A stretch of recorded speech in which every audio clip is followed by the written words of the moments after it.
So that shows us just what a policy priority this is. If you'd like to learn more, check out my article. How the SAVE Act would disenfranchise millions of citizens. Gentlemen, today is a very beautiful day. Because it seems as though... Let me see if I can find it.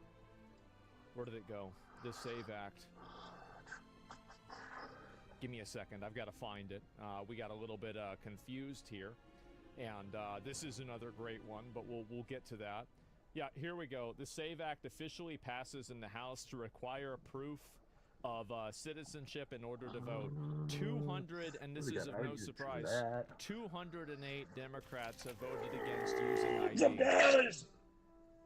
Massive fucking W. What is up? Good morning. 4 base Democrats, they should be deported. I think so too, you know? Of course. And there's a new Jasmine Crockett video going viral. Is this the Jasmine Crockett video where she talks about that now they're gonna have new people picking cotton? Like, I don't like. At this point, she has to be like fucking paid or something like that. Different tune. Let me see if I can find this here. Where'd it go? What are you gonna do? I already did. Okay, yeah, here it is. Jesus. She's gotta be a paid operative, right? Because I heard this girl grew up in a pretty upper class, like she went to private school. Like, it's not like she broke. And like the early interviews, she's not talking with any sort of an accent or anything like that. She's got to be cosplaying, right? Like, we could see. I think that there's a good chance that whenever she's like 55, she just roaches out on him. All right. She totally switches up. She's like, "Yeah, guys, I was only pretending. No. Now we don't want any illegal immigration." Exactly. Yeah, you could easily see her roaching out. Hillary has the accent too. Yeah, exactly. Earlier, maybe. She was in Southern drawl. Yeah, exactly. All right, let me watch it. So I had to go around the country and educate people about what immigrants do for this country, or the see the word about educate. I always find that like that word is like so condescending whenever people use it, because it implies that the people that she's referring to and talking to are stupid. So it's not about convince. It's not about explain or kind of argue with them. Because if you're educating them, this is like a position, like you're appointing yourself to a position of authority to speak down to the people who disagree with you, and it creates an implication that the people who you disagree with are uneducated. You see what I'm saying? Yeah, it's condescending. It is. Do you have a theory? That we are a country of immigrants. Right. The fact is, ain't none. God. Right. The fact is, ain't none of y'all trying to go and farm right now. Well, what about the people that are farmers? What are they doing? Okay, so I'm lying. Raise your hands. Raise your hands. You're not. We done picking cotton.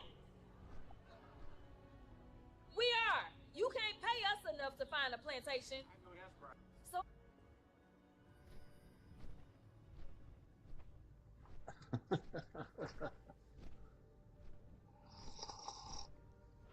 I'm lost. So what she's saying is this.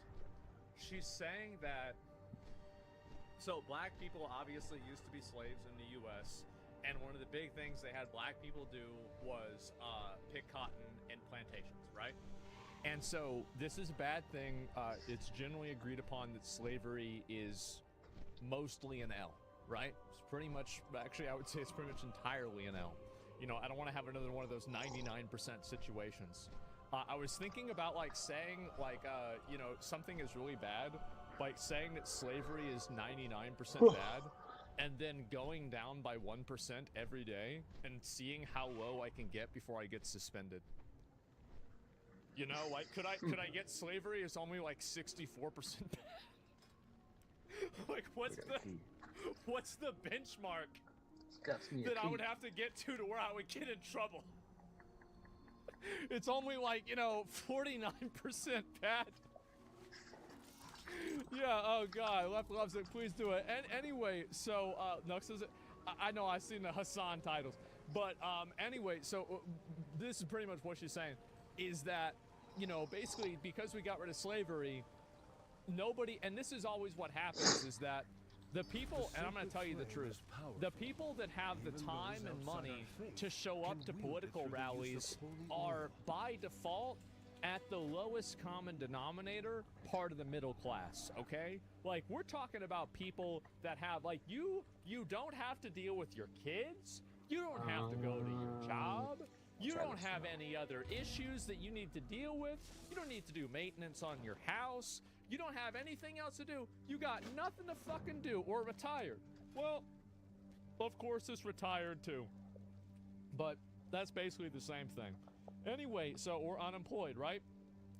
Anyway, if you're gainfully employed, you probably are not going to these rallies. So what you have is that it's a bunch of upper middle class to upper class people sitting around in a room with this girl cosplaying as if she's like, you know, comes from, you know, some like humble beginning. She went to a private fucking school. She's cosplaying this accent to fool and hoodwink all of them, and they're eating it up like crazy. And they're sitting around talking about how isn't it great that we have illegal immigrants that do the same work that slaves used to do. Wow, what a great what an argument to morality. Isn't that beautiful? Yeah, and this is, and the reality is that these people, there is nothing more than there is no group that hates working class and lower class people more than the upper middle class. Upper class people, in a lot of cases, are taught to respect them and to care about them, and some of them don't, but at least they're better at pretending.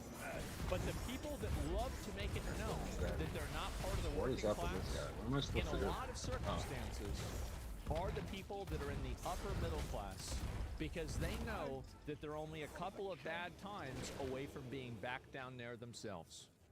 I'd rather not be doing that. That's the reason. You're looking a bit rough. Take a wee rest. That's the only thing in this delve, is just kill him. It's disgusting.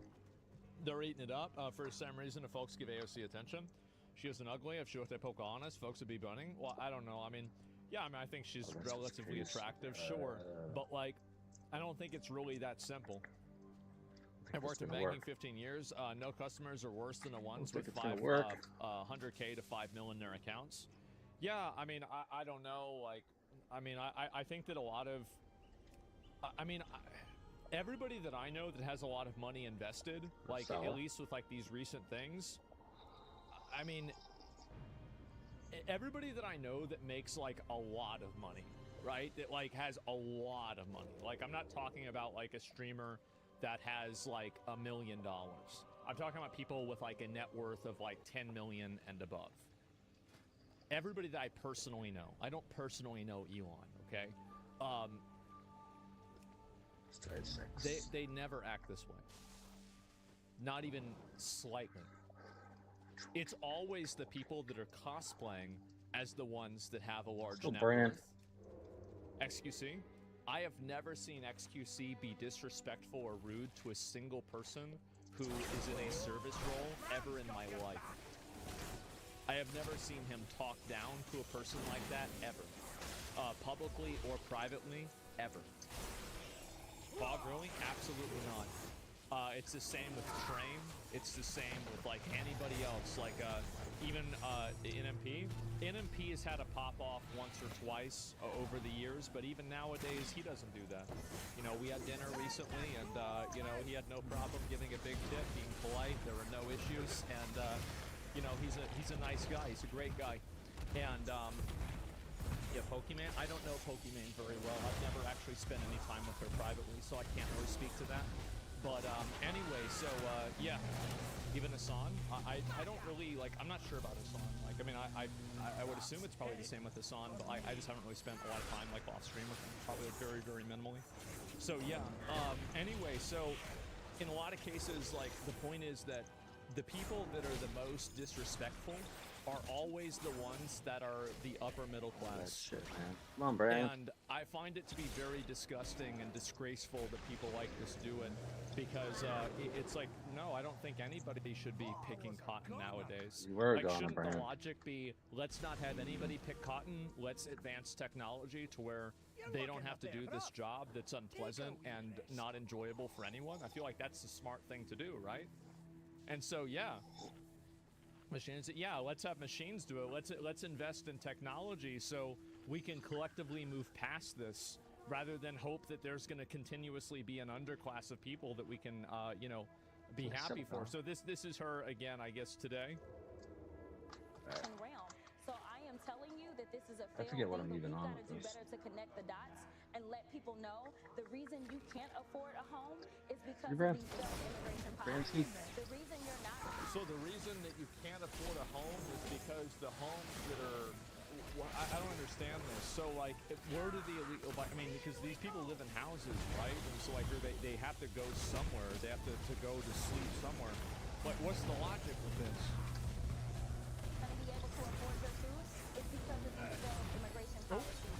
And the same can go for the hospitality industry, where we have so many of those in the hospitality industry that are saying they do not have the workers that they need right now. They don't have the workers that Little they need. laggy. Wow. Little That's too laggy. bad. So I remember when Sharon Osbourne said this like 10 years ago, and she had to go and apologize for it, because she said basically, well, if you want to get rid of a lot of the illegal immigrants, who's going to go and clean your toilets and, you know, be your maid? And like, I feel like, really, we going back and we doing this again? I remember that. And it was like, again, it was Kelly Osbourne. Excuse me, I apologize. I was half right. But Kelly Osbourne, yeah, so daughter. Yeah, it was not her. And hypocrisy is hilarious. Yeah, I guess so, right? And she's canceled for that. Yeah, and the reason why is because it is racist. No, it's not a big deal, right? And like, there are a lot of people that communicate in a way that's awkward, and you know, like, they shouldn't communicate that way. But the problem is that 609. I think that these people really believe No it. bueno. And I personally think that it's not a good thing to survive on an underclass of people. And I think that any society that has an underclass is a sick society. This is why I've been a very big advocate of universal basic income, is because I think that universal basic income provides a buffer and like kind of a firewall against us regressing into that same reality, right? I think underclasses are extremely corrosive, and I think they're corrosive from two directions. They're corrosive because they degrade the ethics and the morality of the people that are part of the upper class, because it trains them to dehumanize other people. And I think that they're obviously regressive for the people that are victims of it, right? And so, yeah, UBI is a terrible idea. Okay, well, I mean, I'll be waiting for a better idea. And whenever somebody has a better one, I'll be listening. But anyway, is this another one? Listen, you should hire me. He said why? I said because I'm black. Well, you can't have it both ways, and Jasmine and I just don't see the world the same way. I don't want to walk in a room and get a job because I'm black. I want to walk in a room and get a job because I'm qualified, because I am educated, because I have hard work, Yeah, grit, obviously. determination, because I believe in this country. That's why I am a United States congressman in a white majority district that President Trump would have won by 20 points, and I just won by 27 points. And the reason is because of this. I am literally living Dr. Martin Luther King's dream by being judged not by the color of my skin, but by the content of my character. The people in my district don't see color. The reason why people want to get judged for immutable characteristics is because they can't stand on their own merit. If you can stand on your own merit, why the fuck would you need to have an advantage for something that you can't even control? See somebody that's going to represent this district to the Try best of their this. ability, regardless of what they look like. I never want to be demeaned for what I have done and the sacrifices that I have made for this country just because of the way I look. I want to be. This is a really popular thing that a lot of guys are bringing up, and like, you see this a lot. It's kind of sad to see this happen, but there's been a growing amount of people that have been apprehensive and worried about like getting medical treatment from doctors that are parts of minority groups, because they're worried that these doctors and people that are part of these minority groups could have been beneficiaries of a system that effectively allowed them to graduate or advance to a role that they don't necessarily deserve. And I valid. Well, I think it's very like. I think with any sort of a big treatment, you should always seek a second opinion, right? Especially with like life-altering treatment. And so I think like in a way that makes sense, but that's not for a racial basis. It's just common sense. Yeah, people are afraid of DEI doctors. That's basically what I'm saying, right? Like that's it. And so This is a little easier. I think that there is like, you know, that's the term of the bigotry of low expectations. And when you see a person, and this is the issue, is that another great example of this is like that game South of Midnight. We've gotten to the point now with video games that even when somebody writes a story that's completely unique and it has nothing to do, it's not like you're gender swapping or race swapping a main character. You're making a completely new story and the character is a black female protagonist. Well, look at the way this game is doing.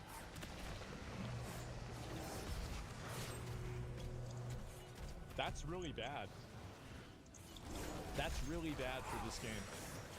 And I think they're probably going to have to shut the studio down after this unless they get an injection from Netflix, because maybe Netflix will want to keep them on for some form of like messaging reason.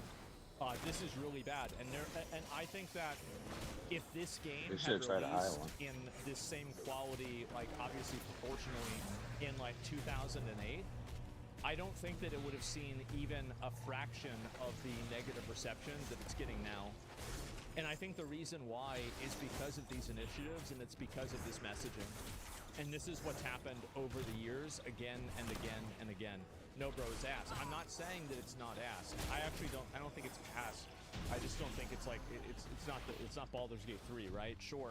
But my point is that it could have been an okay indie game. Yeah, exactly, right? But people have become so fatigued by it that there is a lingering animosity towards any game Grab the that particular fulfills fungi. these different criteria.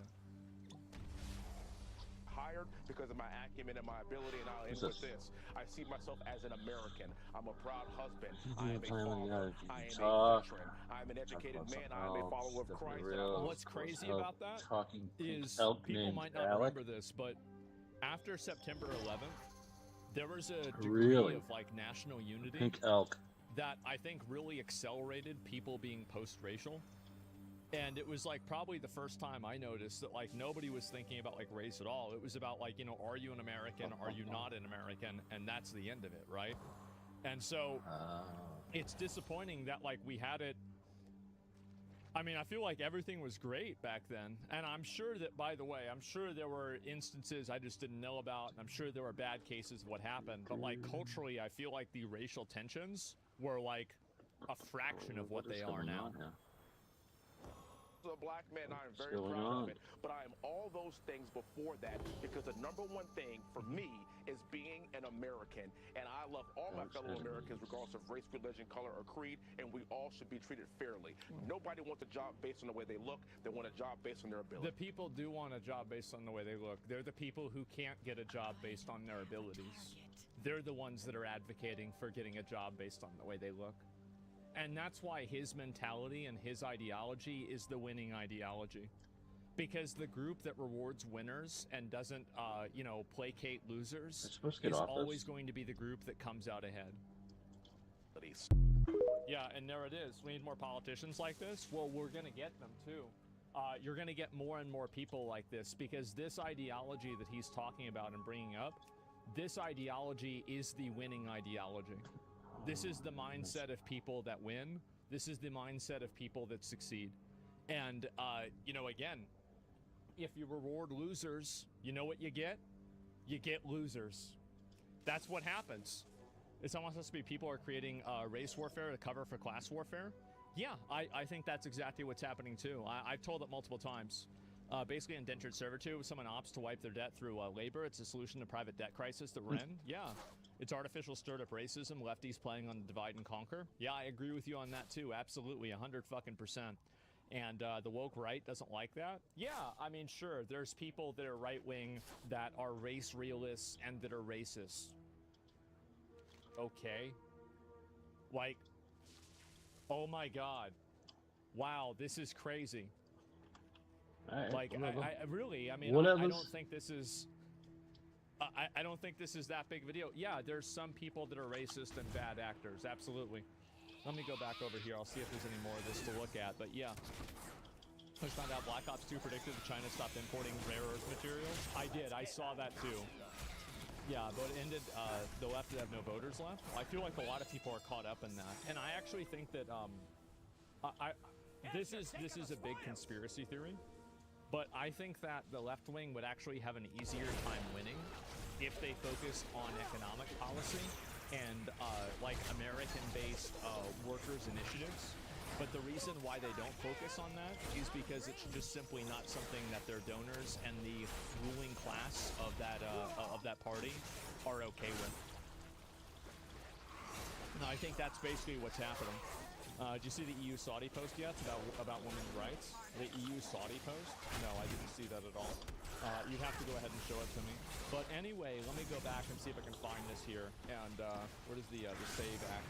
Because yeah, this did end up happening before, and I'll go ahead and pull it up.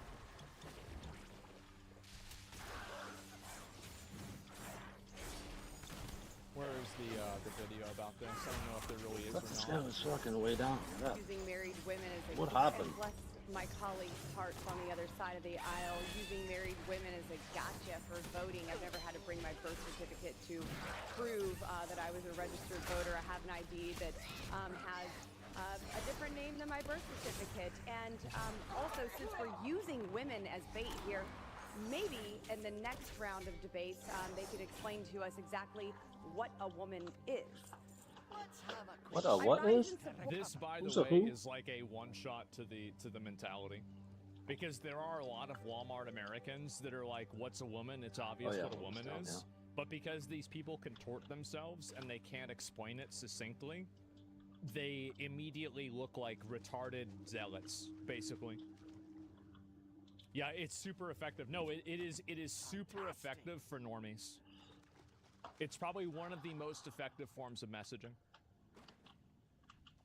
Support of the SAVE Act, the American people are done messing around with a woke, weak need system that lets our elections get hijacked. And Yeah, this is great. I'm very glad to see this. Let me see if I can find it. What else we got? Oh, here we Anything? go. Anything? No. California. California. Thank you. Thank you, Ranking Member Morelli. I rise in strong... Now, I just want to say that That's more like it. He's getting a lot of fucking experience. if you look at the This glasses, guy.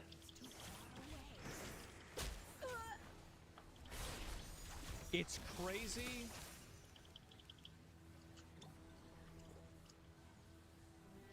Come on.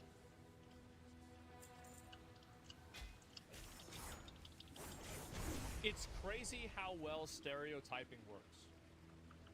I'll just say it. What are the odds? It seems like it's working every single time. Holy shit! in strong opposition to the Thank you. Thank you, Ranking Member Morelli. I rise in strong opposition to the so-called SAVE Act, a bill that is a modern-day poll tax targeting American women It's in a low... poll tax because now you have to show your ID. income Americans. And this is what these people always do, is they like invoking old prejudices and old injustices in order to justify new injustices, but the inversion of them. This bill bans voter ID. It bans using driver's licenses as voter ID unless they're backed by additional proof of citizenship, a requirement that excludes nearly all driver's licenses and real IDs issued today. Now, for women who have changed their names, often through marriage, this means showing a passport or a birth certificate that may not match their legal name. That would have meant that my grandmother, who had long since lost her birth certificate, would have been ineligible to vote under...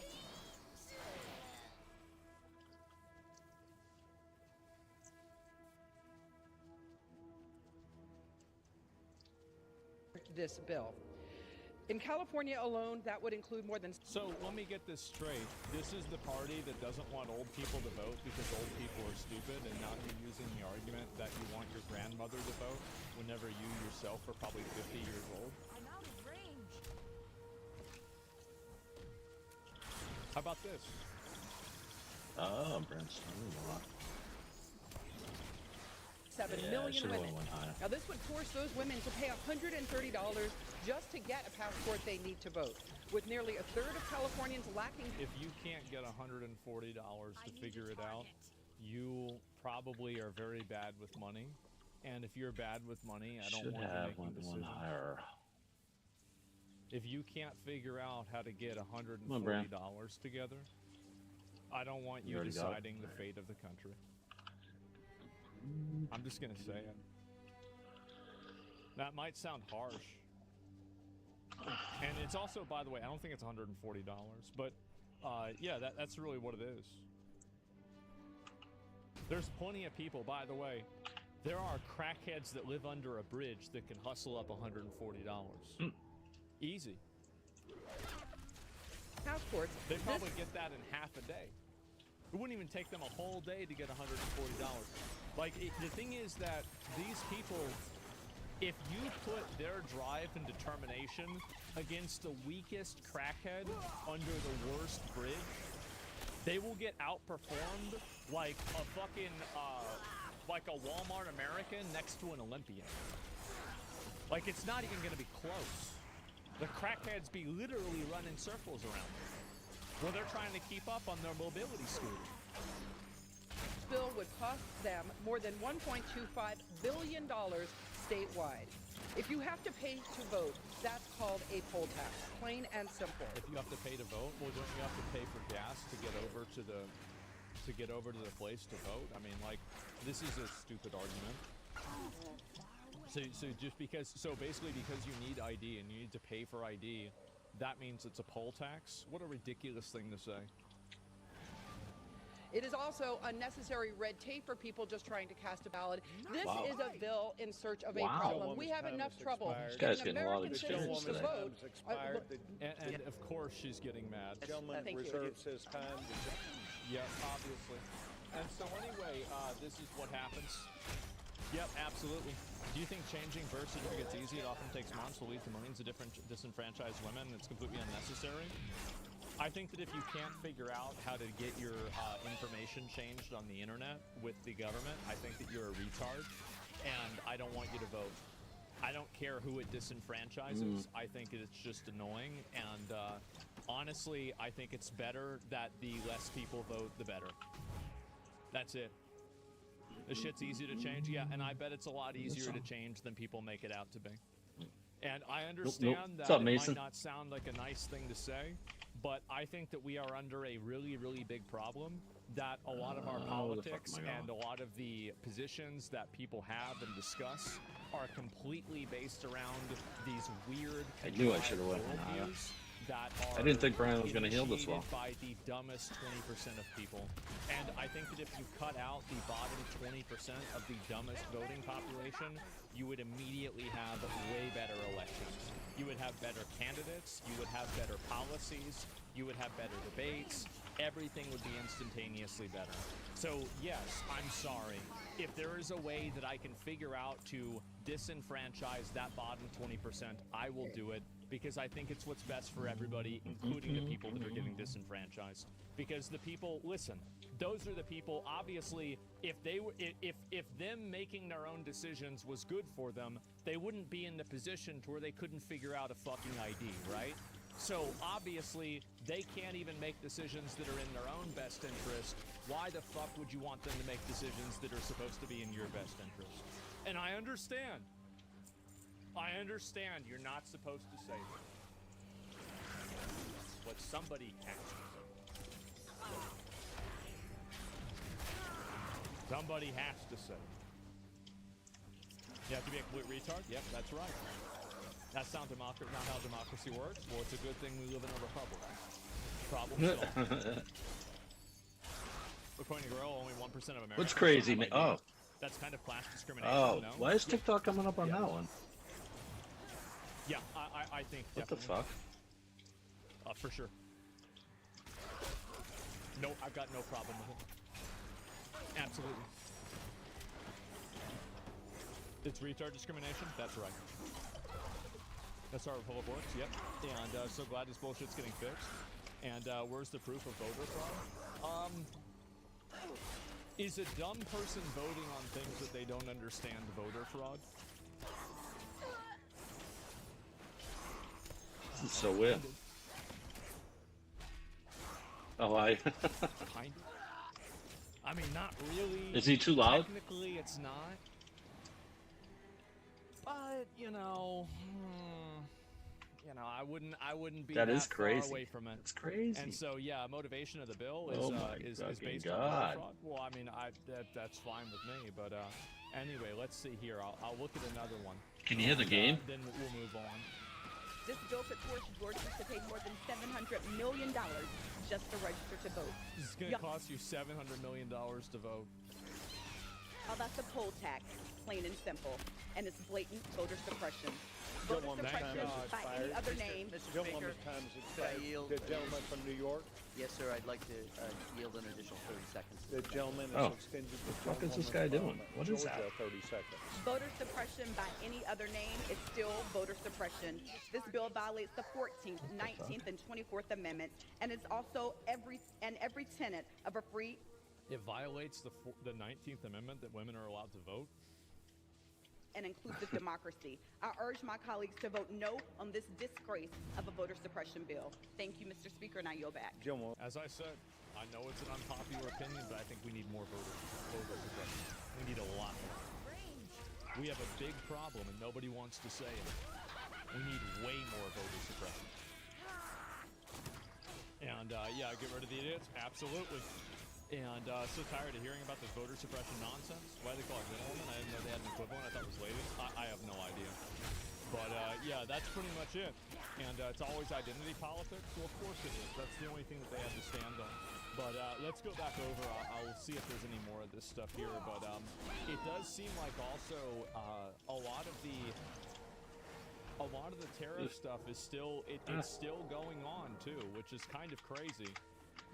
That is crazy. Find this is the same one, It's isn't it? crazy. Yeah, here we go. That's crazy. He said 400% wasn't enough. Yeah, he says that 400% wasn't enough. Oh my God. It feels like a slippery slope. I agree with you, but it's scary that you can remove voting rights by taking an ID away. Well, the only thing that scares me is that somebody could view that as their voting rights being taken away. And the scariest part about it is that person might have autonomy to negatively affect my life. That scares the shit out of me. You're right. This morning. Hey, Kevin, what's your reaction to this now? I guess when they went over the math, it's not 125%. So this might be a surprise, but the tariffs to China have gone up again. That's right.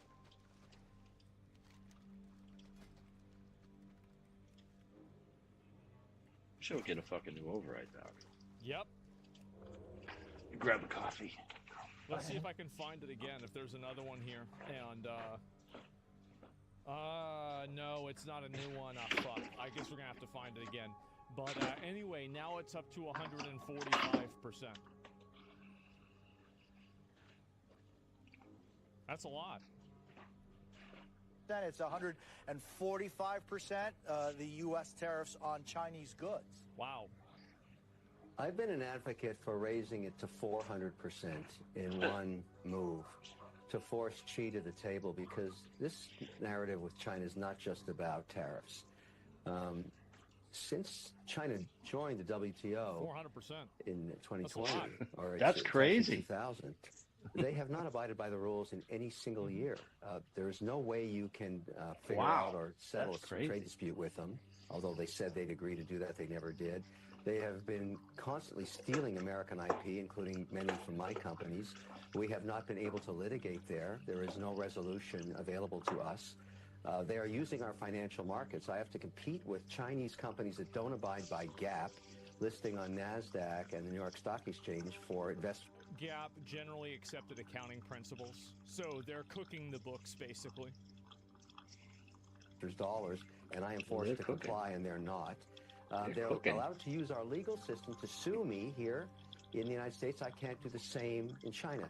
So you can see how that's obviously fucking unfair. They don't have to use the same accounting. They get to steal your shit, and you can sue. You can't sue them, but they can sue you. I mean, really, like, what the fuck is going on here? Does that sound fair? I think it doesn't. It's obviously not fucking fair. Just one hand, I put up my hand. I was testifying yesterday at the China hearings in Washington, and I said I've had enough. And I expect you, lawmakers, and the administration to finally go to task and settle this once and for all, because I don't care if it's 1,000% tariffs. Go. All right. What he said. So we were at 400% yesterday. Now we're at 1,000. Oh shit! Wow. They have to come to the table now and not just settle this trade. Check the China Observer YouTube channel. Chinese are complaining about Xi Jinping. Remind me about that after this. War. They need to settle all of this. Bro, actually, I don't know if I want to watch that, bro. Like, if I watch that video, it gets popular. Would that be snitching them out? I would be. Would I be accomplice at that point if I watched that? Unbalanced situation. We need all of us. Look, I have nothing against the Chinese people. I love the Chinese people. All of their contributions to culture. Nobody hates Chinese people generally, except for a few racist assholes. Okay, everybody's complaint is with their government. We know that most of the people in China are nice, good people. It's the same as in America or any other fucking country. Over the millennia is well documented. It's the government. They cheat, they steal, they don't play by the rules, and I've had enough. And so I would like this thing worked out. I don't care about the volatility. I don't care if Trump ratchets it up 25% a day. What do you mean? But Wait, why bother? Kevin, what do you mean you don't care about volatility if volatility has a direct impact on us as the consumers? You fucking retard. It already is having an effect on you. It's already negatively affecting you, but because it's happening in an abstract and you don't have it quantified in a number that's directly in front of you, you think that it's not happening. It's been happening for years. It's been going on for years. And this is the thing. It's like, oh, well, what about right now? Yes, wow, what a great argument. Let's slowly let this negative thing get worse rather than trying to solve it now. What a ridiculous thing to say. Two dinos. This is why, by the way, as long as the stock markets are going up, any argumentation and basically people will support the China tariffs to the extent that the stock market doesn't go possible. We have to fix this problem once and for all. It's killing us. It's killing small business in America. It's killing large businesses. Yeah. All the IP these guys steal. You go back and look at all of their technological advancements, and this is on personal estimation. You're going to find source code from American companies back 4 decades ago. Genshin Impact and Breath of the Wild were pretty similar. I'm out of range. The games looked they looked really close together. One game looked a lot like the other game. These guys don't play by the rules. And administration after administration, whether it be European or American, have not dealt with this. It's enough. We've got to solve this problem. Okay. Now, if we have to squeeze Chinese heads to the wall, as I said yesterday when I was testifying, squeeze them. Be it. I'm willing to live squeeze with them all to get the long situation settled. I want to squeeze their goodies. China. I want to open up those markets. If what you're saying is carried out to its ultimate solution, yes. You're talking about the fact that China, the regime, has a system in place that is able to manipulate the world, its currency, and everything else because of its totalitarian nature. Now, we can talk about what happened in 48. We can talk about what happened with Taiwan. We can talk about everything else. But Kevin, it's a reality. The Cultural Revolution in China killed millions of people so that people would remember that they had to remain silent. What you're saying is, I've had enough with China, but you're good with it? No. You're okay with it? Yeah.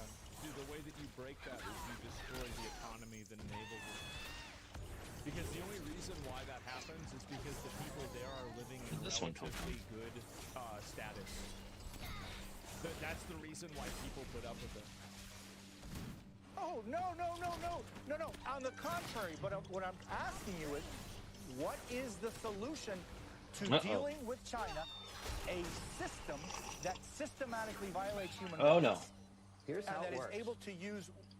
Well, you asked me a restriction. You got Xi. Okay. He's the supreme leader for life. What keeps him in power? Yes. Keeping his people employed Tobacco. and fed. Now, when you shut down a factory... tobacco products. Not good. About this. When you shut down a factory, you put restricted. thousands, if not tens of thousands of people unemployed in China. That's right. They take burning torches, just like in a Frankenstein movie, up to the castle, and that's a bad outcome for the supreme leader. He knows that. Now we can just light up. On Earth, the United States. That's right. That's right. He can't keep it up for too long. Exactly. They do what? Absolutely they do. It's almost 40% of all goods consumed worldwide. What's the largest GDP? 25 or 26% GDP of the world? The United States of America. China needs the United States of America. We have the upper hand right now. We have the cards.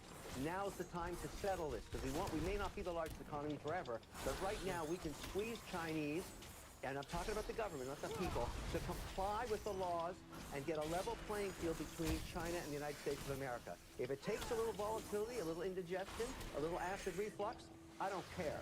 I want this thing worked out now, because I can show you countless occurrences of where I have backed, as an investor, a company that gets to $5 million in sales with a consumer good or service on Amazon. 5 million. By China, then they just start reselling it under the same name or a similar name.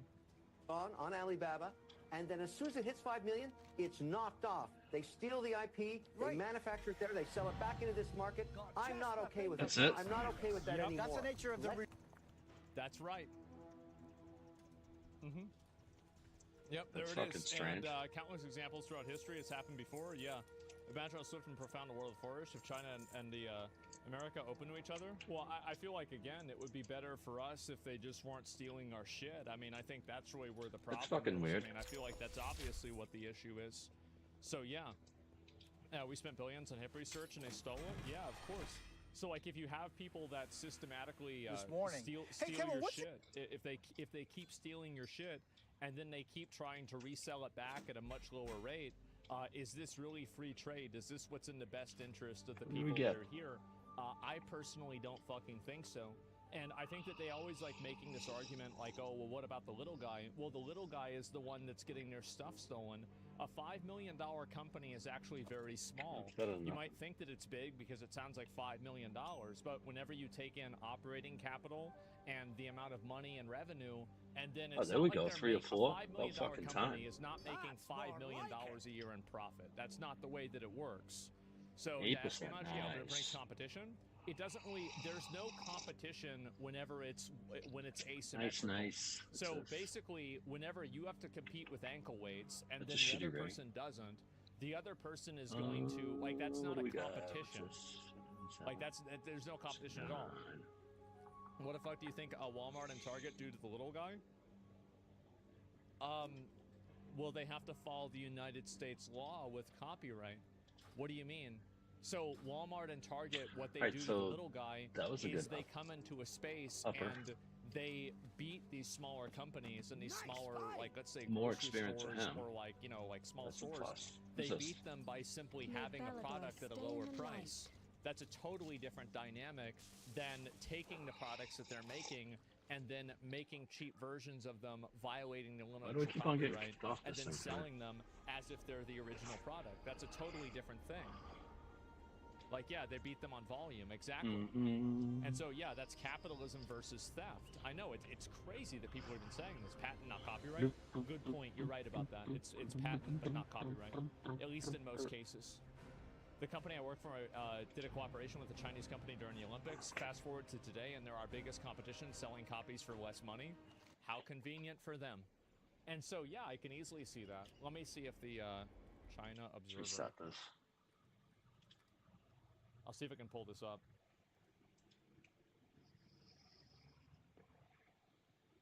Oh, wow.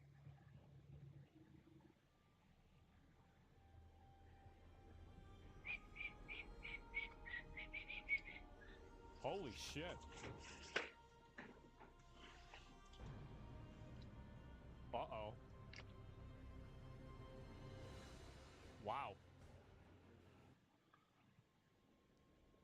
I stuck in this你担心 fucking thing? 诚信，我们比你更担心。 I woke up and all our orders were gone. Because of these new tariffs from the U.S., every American client is telling us to pause production and delay our plans. Wow. This is a mess. There's a video showing how bad things have gotten. It's like the sky has fallen.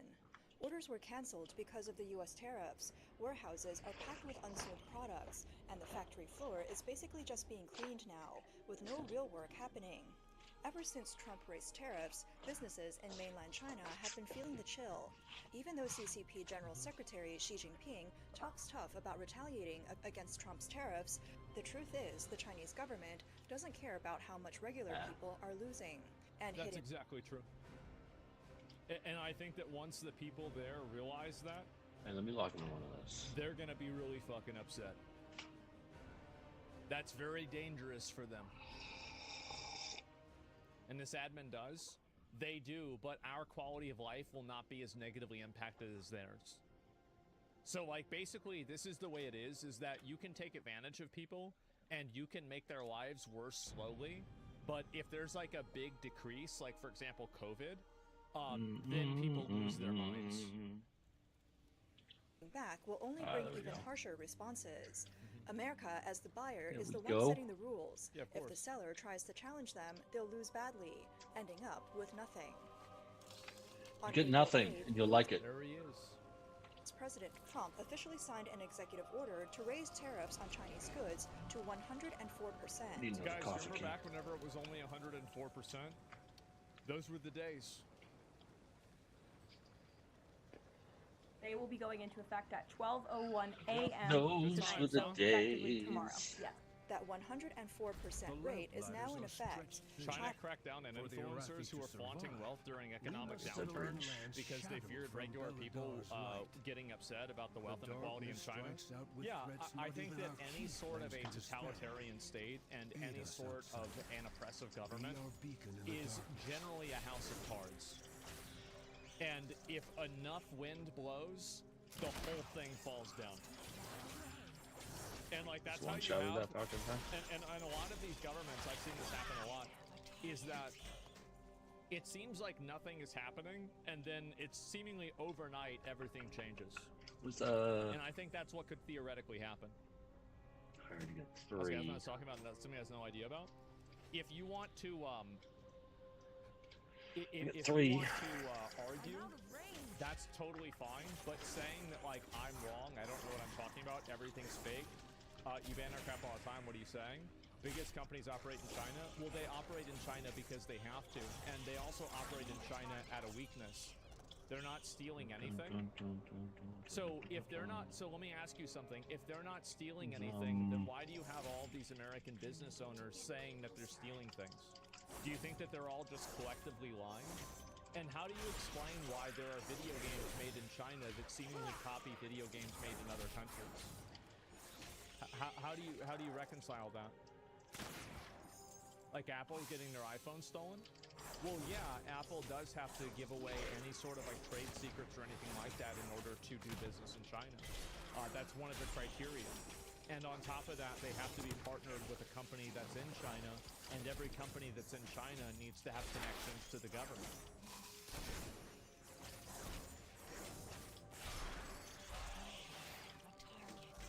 Like which one? Which one did? Skin all these, right? Okay. Skin them up. I'll give you an example.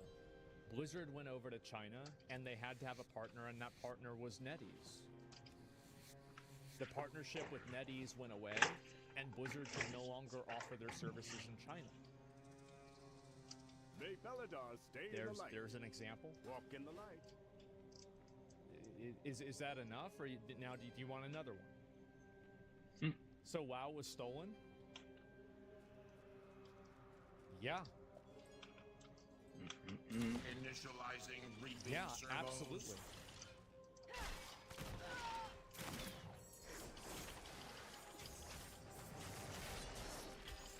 What I'm saying, what are they copying? Oh my god. I just gave you an example. No, it wasn't. There was no Chinese WoW running, bro. What the fuck?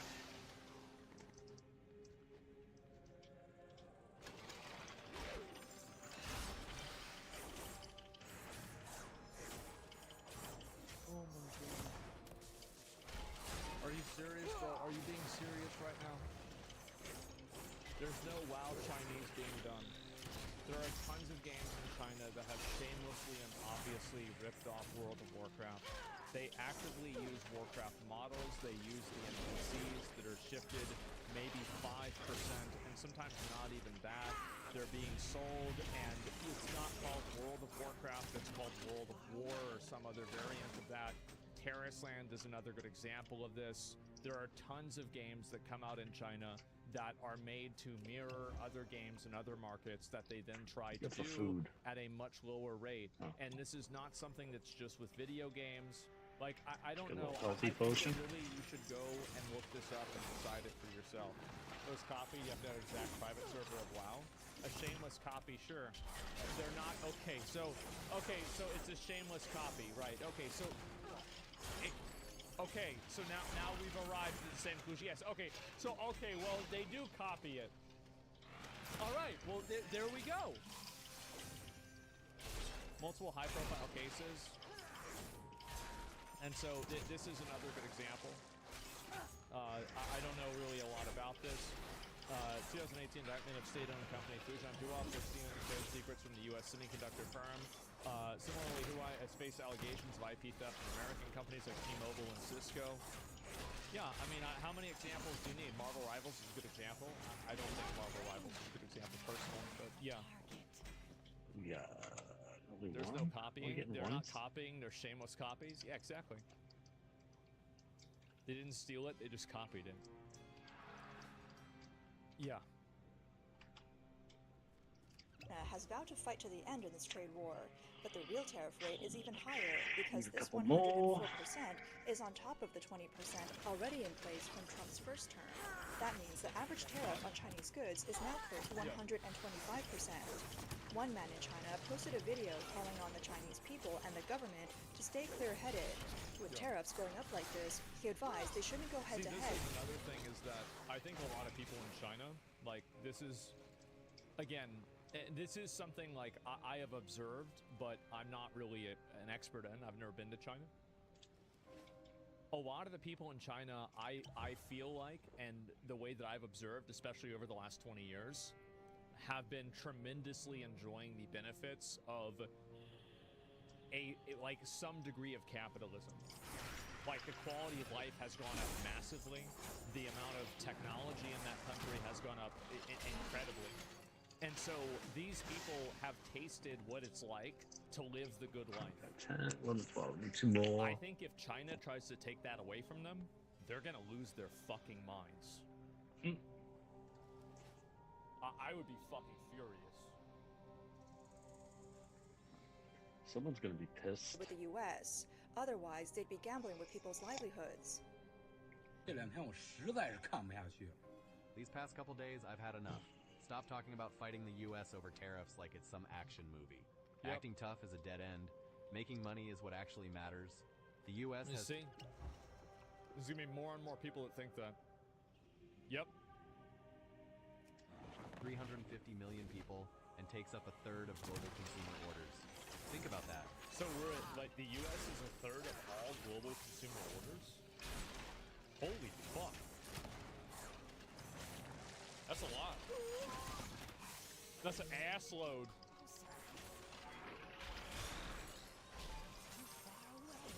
Out of every $3 spent around the world, one comes from the U.S. The EU has 450 million people, but their purchasing power is nowhere close to America. The reason why is because America's the best. Europe's okay. But we all know. Everybody knows this. Go. Because we've got one. By the way, I always find this to be very funny because almost everybody, a lot of people from America are from Europe, but, you know, so I just ignore that.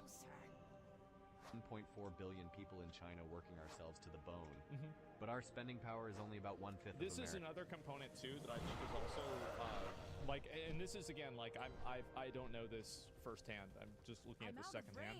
Is that the Chinese work culture is like fucking brutal. It's absolutely fucking brutal. And because of that, I think you're seeing. I'm gonna move this up so you guys can read the subtitles. Why are you watching AI slop the channels? life out of crops and farmhands alike. Parasites to the Arathi in every sense. What? What about this is AI slop? I'm confused. No. What do you mean by that? Where is the thing?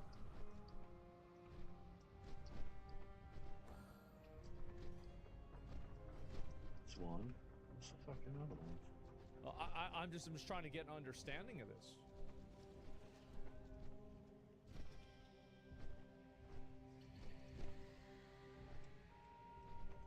The fuck's oh there it is. There it is.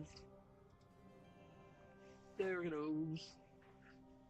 These channels mass produce AI voiced clips for engagement. So are you saying that what they're saying may isn't not true? share our faith, but your valor is a beacon that rivals the key. Like that they're mistranslating it? You have our gratitude. Or like basically like the guy is saying Oh, I nice. like potatoes, Wow. and then it's being You don't say. translated into saying I like driving fast cars. Wait, cloak. 23. It's the same fucking thing. But the same thing Like last time. it's being maliciously mistranslated in a way that's inaccurate and it Lame. misrepresents what's being said. Is that what you're trying to say? Lame. What's the next one? Yeah, most of it is hard to verify. There are no sources. Alright, let's go do that. Most of it's hard Let's to go verify. do that.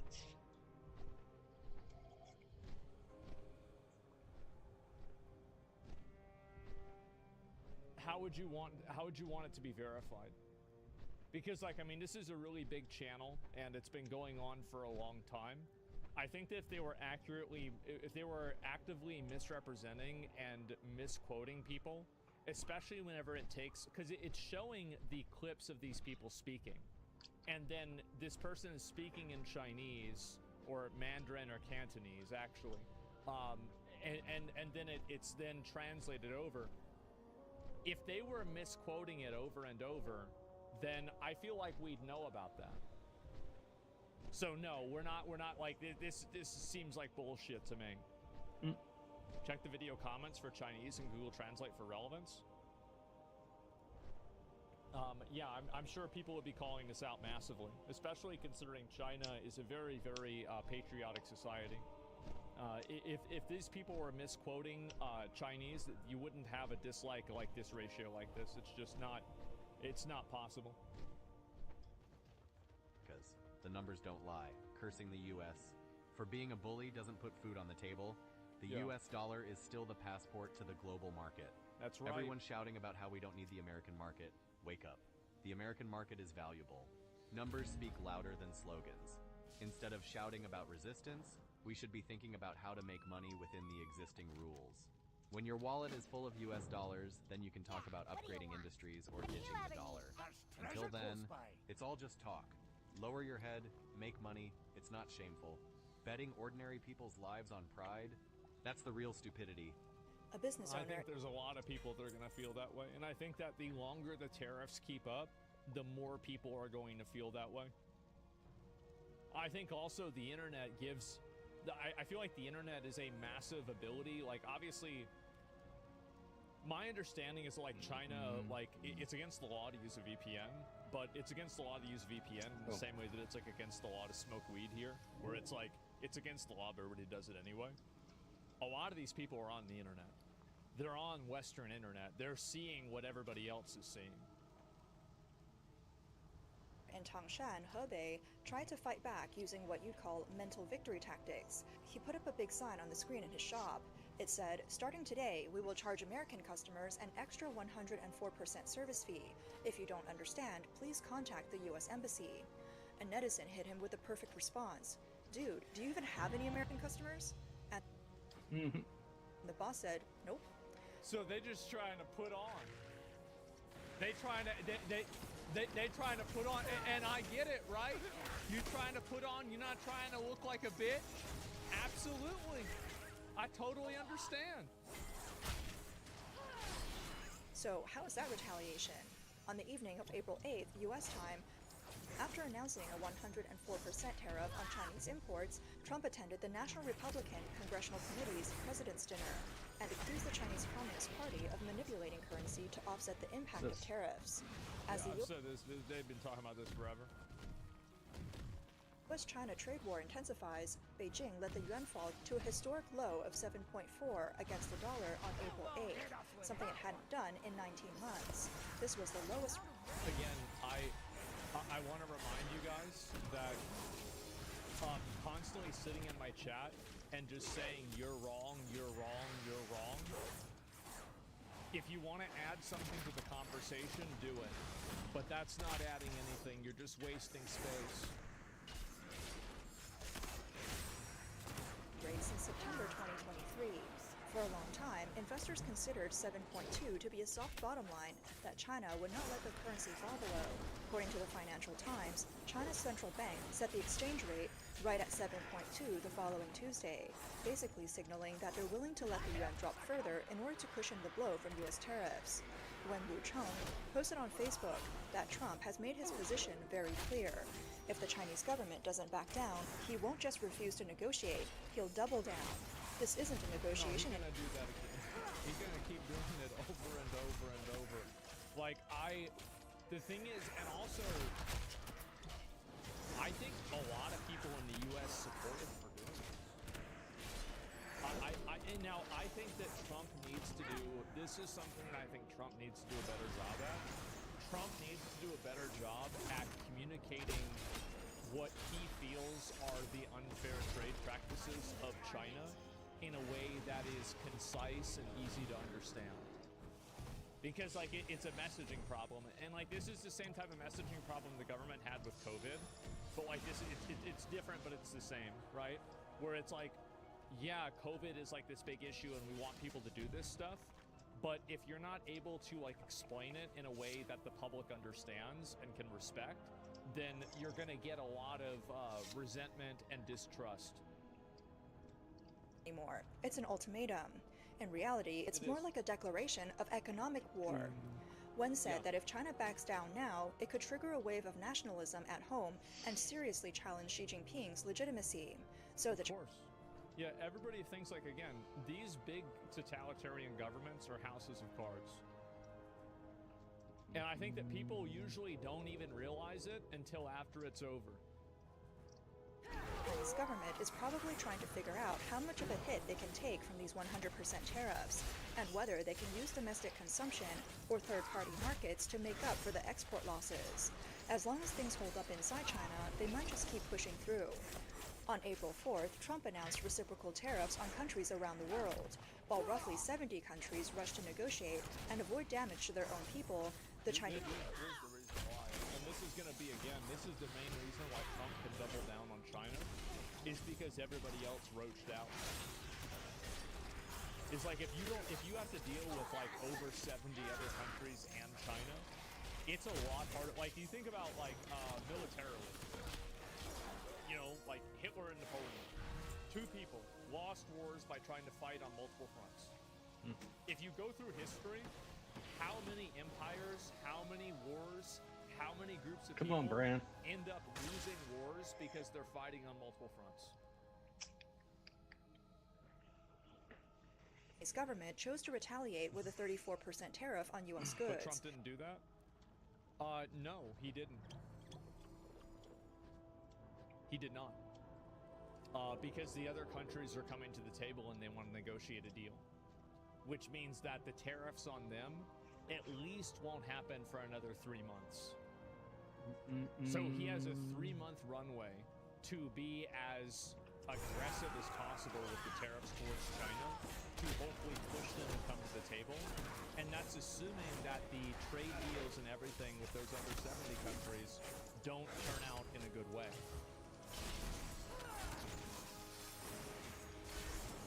And vowed to fight the U.S. to the end. On April 7th, Trump warned that if China doesn't roll back these retaliatory tariffs, he'd slap another 50% tariff on top of what was already announced by April 9th. That would be a record high. And China didn't back down.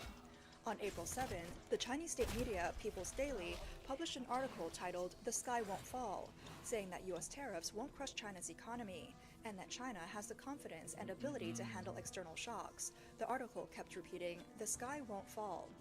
But the stock market... Just keep saying it. Look at... Guys, it's fine. Guys, look, everything's okay. Don't worry. Didn't agree. Chinese A-shares plummeted after the announcement, like the sky was really falling. Right before Trump announced the additional 50% tariffs, a WeChat public account with ties to the Chinese government called Niu Tanqing published a piece on April 8th saying China was ready to hit back with at least 6 major countermeasures. 1. Massively increasing tariffs on American soybeans, sorghum, and other agricultural goods. China views this as a response to U.S. bullying. 2. Banning American poultry imports. Due to frequent bird flu outbreaks in the U.S., some in China are urging a total ban to protect public health. 3. Suspending fentanyl cooperation. The article claimed that the U.S. has ignored China's humanitarian efforts and instead smeared and blamed China. So the foundation for cooperation on fentanyl has been badly damaged. So, wait a minute. The logic is that the U.S. thinks that China is letting fentanyl come into the country. So the solution is for China to just let fentanyl come into the country? Like, I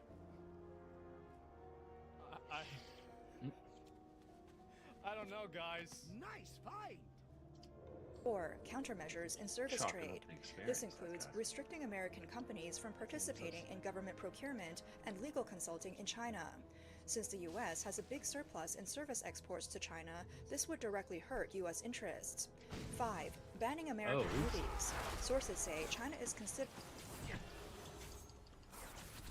This is the worst one.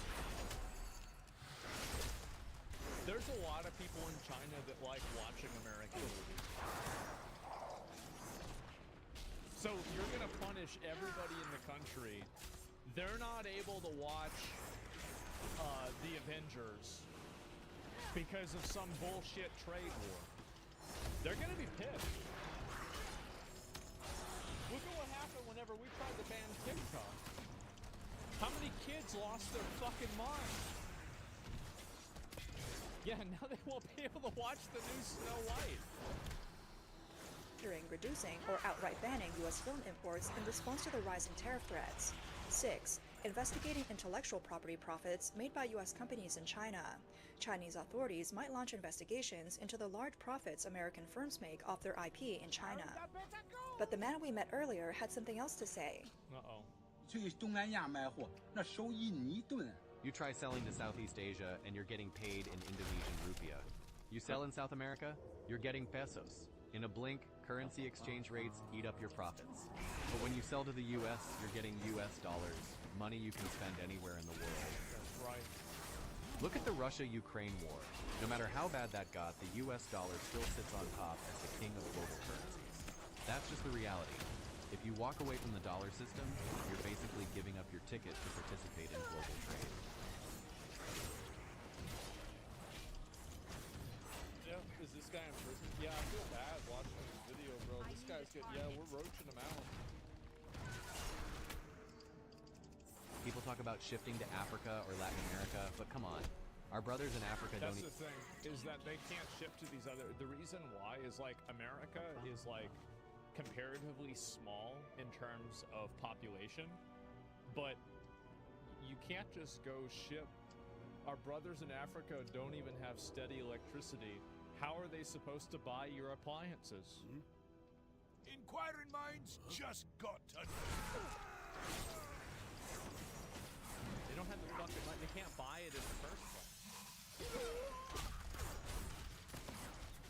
Discord already used taking a share. And now mass values. Yeah, I know. I've seen that before. Even have steady electricity. How are they supposed to buy your appliances?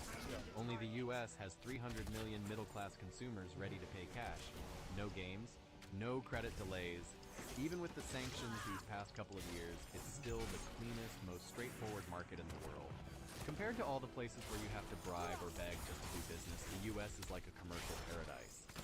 See, that's another thing too, is that like, I mean, I don't really know about this that much, but I've heard that in a lot of other places in the world, not everything's above the board. And I bet we probably do a little bit of that too. We probably have a little bit of shenanigans going on. But over there, it seems a lot worse. Thing you have to remember, capital is 10,000 times smarter than you. The reality is, if you're cut off from the US, the world's main consumption engine, your products won't even have the chance to lose money just for exposure. Relying on Russia or Iran, those countries are barely staying afloat by selling off their own resources. It's... Man. Yeah, they think they're just gonna go sell it to fucking Russia. Yeah, exactly. What are they gonna buy it with? USA double points? Yeah, this is the thing. We have the leverage? Yeah, of course. Absolutely, we have the leverage. The thing is that if you're in a position to, if you're in a position to leverage and work in your own best interest, you always should do that. Easy to bash US. Hegemony, but hard to face reality. In the global industrial chain, whoever has the buying power is king. The US holds just 5% of the world's population, but drives a third of global consumption. That is absolute market dominance. And also, like, another component there, it's like this is like a second order effect of that discrepancy, is that if you only have to market to 5% of the population, but you hit a third of the market, think about how much cheaper marketing and advertising costs are at that rate. It's like basically like you're taking a shot and like, you know, there's a flock of birds. And if there's one bird, well, it's hard to hit one bird. But if there's 10 birds, maybe you might hit another. Yeah, just give a hint. Yeah, and again, this is like the second order effects and like how this stuff becomes multiplicatively more expensive. Yeah, 3x multiplier, exactly. April 8th, veteran US-based journalist Wang Fei posted on X, "What's the CCP going to do now? If they drop the tariffs, what happens to their pride? And for the CCP, pride equals the authority of their rule. Lose that, and regime instability follows. But if they..." I don't think people are going to be having a whole lot of pride if they can't afford the shit that they used to have. I mean, you talk a lot about pride, but the moment that you can't afford movies, you can't afford games, you can't live the capitalist lifestyle that they've enjoyed, I think that pride goes away. That's pretty fucking fast, too. They have no choice? Yeah. Don't drop the tariffs. US-China... Keep in mind, also, pride is it's one of the 7 deadly sins. Wherever the action. It's not good. It's not a good thing to have that. Trade grinds to a halt, and the Chinese economy plunges into negative growth overnight. Again, regime instability. This is what you call lose your head if you go forward, lose your head if you turn back. Yeah. Dong Jielin, a scholar of China's tech industrial policy and former columnist for Wall Street Journal's Chinese edition, also weighed in on X. He said, "What started as a global trade war led by the US has now quickly turned into a US-China trade war. According to Dong, the consequences for China could include 1. China's massive..." Yeah, Trump shifting it to just being a war against China directly with trade. Like, I would say that this is pretty much the best possible outcome for him. Look around. Like, I don't know what you guys think about here. it, but in terms of like a spectrum, this is pretty much the best possible outcome. Because he's gotten a bunch of other smaller countries to come to the table and give deals that are even more advantageous to us. And also, he's using that as leverage to double down on the people that are the least advantageous. Trade surplus of over $1 trillion, no matter which countries it comes from, is mostly tied directly or indirectly to the US. That surplus will basically be wiped out. 2. China's current industrial overcapacity needs to be cut in half. When that bubble bursts, the impact could be just as devastating as the collapse of the real estate sector. 3. Massive job losses and serious threats to social stability. So yeah, people start losing their jobs, people aren't going to be able to afford shit, and they're going to be really upset. All the international frameworks China has invested in, like the Belt and Road Initiative, BRICS, and the Shanghai Cooperation Organization, are filled with partners mostly looking to profit off China. Once the benefits disappear, so will those partners. He Bin, former deputy director at the Chinese Academy of Social Sciences Public Policy Research Center, criticized the CCP strategy on social media. He said, "These are totally wrong countermeasures. It's like saying, if you dare hit your wife, I'll hit my wife." He added, "If the US is hurting itself with higher tariffs, that's its business, but we shouldn't be hurting ourselves too." This is the logic that I think a lot of people are realizing, is that if tariffs are actually just you kicking yourself in the dick, why is everybody saying if you kick yourself in the dick this hard, we're going to do it even harder? It seems kind of confusing. U.S. consumption is 15%, not 33%. Why are you spamming that?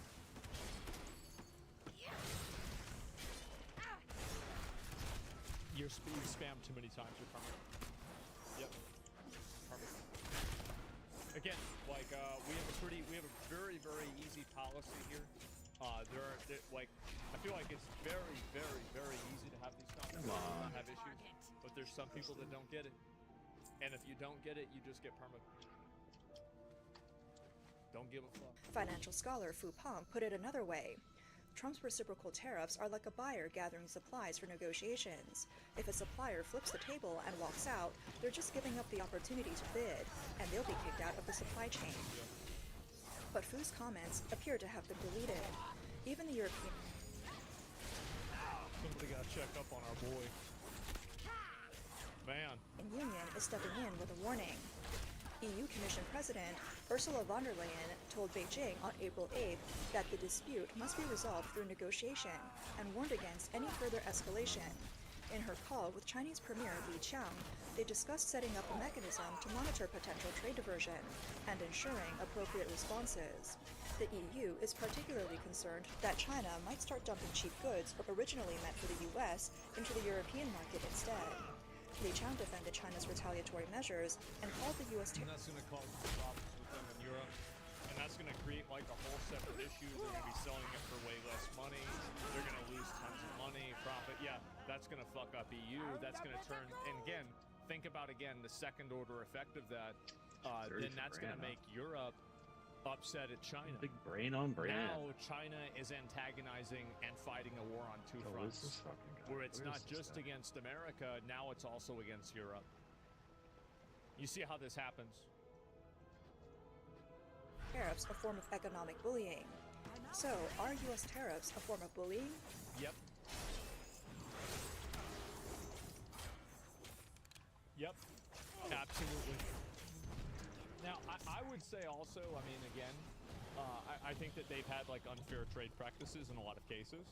So it's like we're bullying them with the tariffs, but I think that they were bullying us with the way that they like, you know, oh, you have to be connected to, you know, a Chinese company, and Chinese companies have to be connected with the Chinese government, and you have to give away your source code for things that you sell here, like all this kind of stuff. Mike. Stealing the IP, exactly. So like it's really one wrong turn deserves another. The White House's official X account emphasized that the U.S. is open to negotiate with countries willing to engage fairly, but will not back down from those who have exploited the country in the past and now seek revenge. Business professor Xie Tian at the University of South Carolina explained that Trump isn't against international trade. Tariffs are just a tool to stop the U.S. from being taken advantage of.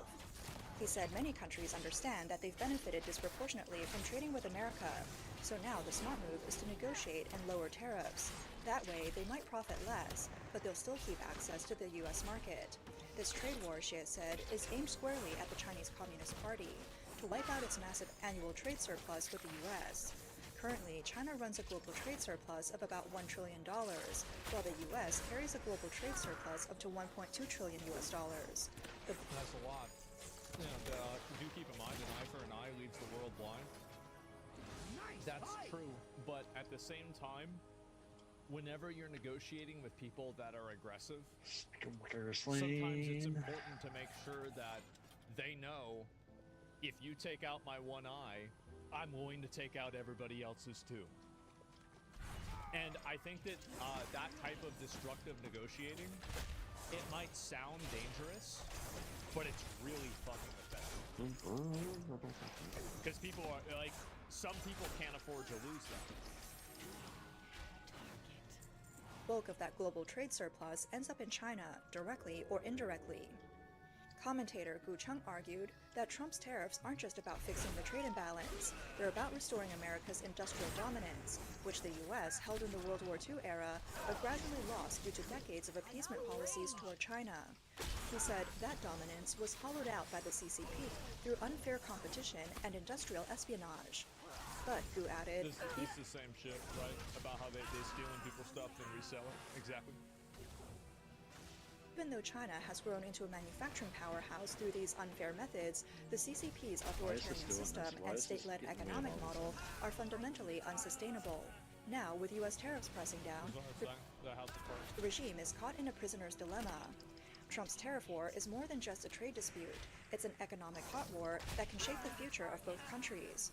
As tensions rise, the U.S. and China are headed for a hard decoupling in both the economic and tech sectors. In the end, it will come down to public opinion, national morale, and which political system proves stronger. It was, in fact, American business tycoons and tech elites who, over the past few decades, poured massive investments into China, helping the Chinese Communist Party grow stronger, only now to turn around and see it bite the very hand that fed them. Yep. Commentator Gu Chung remarked, the pain we're now seeing isn't caused by Trump's tariffs. It's the inevitable cost of recovery for an American economy that's been deeply infiltrated by the CCP. Stripping that influence... People think that the CCP has a lot of control in the U.S. government in general. Why do so many people think it's on the U.S. to lay down and take it out the backside on behalf of EU or China? The reason why, it's actually really simple. It's because the people that are saying that hate the United States. There's a huge contingency of people that live here in the U.S. that hate their own country. There's treasure here. That's it. And like, you know, from my mindset, this is what I think. I mean, I really, you know, there's a few of these countries that, like, I really am envious of, right? Like, China, you know, another one is Brazil, Spain.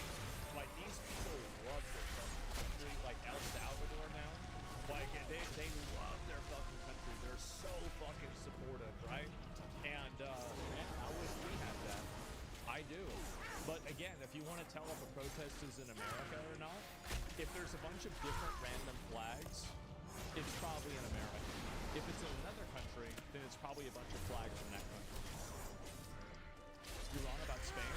Really? Okay, well then maybe I got the wrong impression, but I sure feel like that seeing the way that they support their creators online. Out is painful but necessary.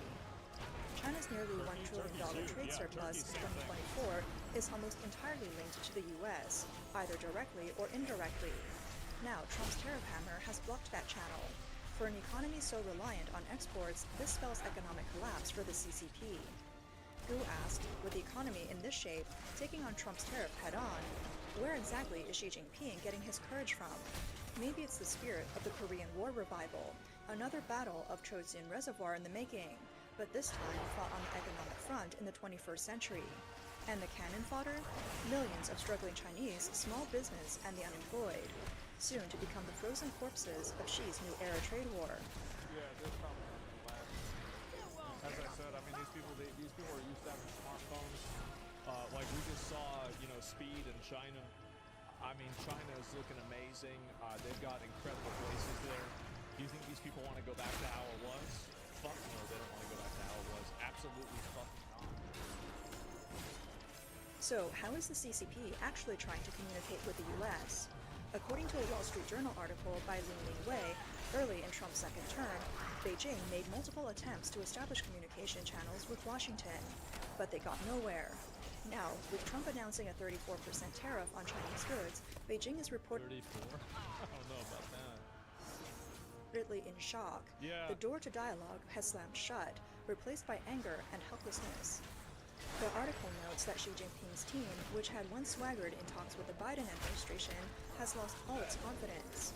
Even though Trump has said he's open to reaching a deal, China's diplomatic efforts, whether through Foreign Minister Wang Yi at the United Nations or Commerce Minister Wang Weitao's letters, have all been met with silence. Xi's team has been shut out again and again by the Trump camp. Even Wall Street has stopped acting as the go-between. Chinese ambassador to the U.S., Xie Feng, tried to reach out to Trump advisor Elon Musk, but got nowhere. The back channels that used to work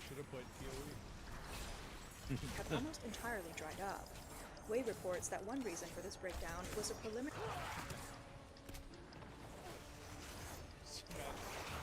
Come on, die already. And like one of these guys DM him, hey, it's me from the Chinese embassy. Can you please fucking respond? We're trying to call and contact you, but there's no way to talk to you. Please respond. We're trying to fix the trade deficit. Preliminary phone call in late January between Wang Yi and U.S. Secretary of State Marco Rubio. Rubio, a longtime China hawk and one of the officials sanctioned by Beijing, was reportedly told by Wang to watch herself. A source familiar with the situation said, Wang brought that on himself. That's one reason he's now shut out from any meetings. At this point, the window for any form of dialogue between the two countries is rapidly closing. There's not, no. They're gonna figure it out. Like, I think this is really what's gonna happen, is that you're probably gonna have a few more days of brinkmanship, and then maybe all garbage. Of a, like, kind of stalemate. Oh, fucking garbage. They'll probably resolve it. That's what I think is probably going to happen. I think China will fold too, and I think that they will. I think Trump will be willing to take a couple of concessions so China can feel like they're not losing face. But ultimately, we will be in a more advantageous position. Nice fight. I feel like that's probably what's going to happen, because again, like if I was Trump, that's what I would do, and I feel like that's a smart thing to do. I thought I got China's a fucking pride is a over. big factor, though. I know, and he's gonna have to let China get a couple of wins. And it would be better for everybody if they do. It would create a lot of lingering animosity if he doesn't. I think that it would not be surprising if Trump let them have a couple of wins. It's okay. That way you can, lose with a degree of dignity. You can move back. We can resolve things, and things are better for us. They're better for you, and everything's fine. I doubt the one that. I fucking want. I don't. That's the pragmatic, effective way of doing it. Why? That's the one because I fucking it would work, I think. We want to humiliate the CCP. 33. Sure, be. I don't think that you'll need to. Yeah, I don't think the collapse of CCP. Trump will. That's it for this one. Trump is going all the way. You think Trump is going to try to collapse the CCP?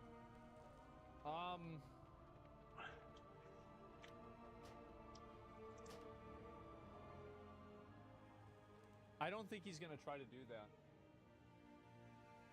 Yeah, I don't think so. It's too risky, and I don't think he's going to do that. And I think also it depends on like calibration.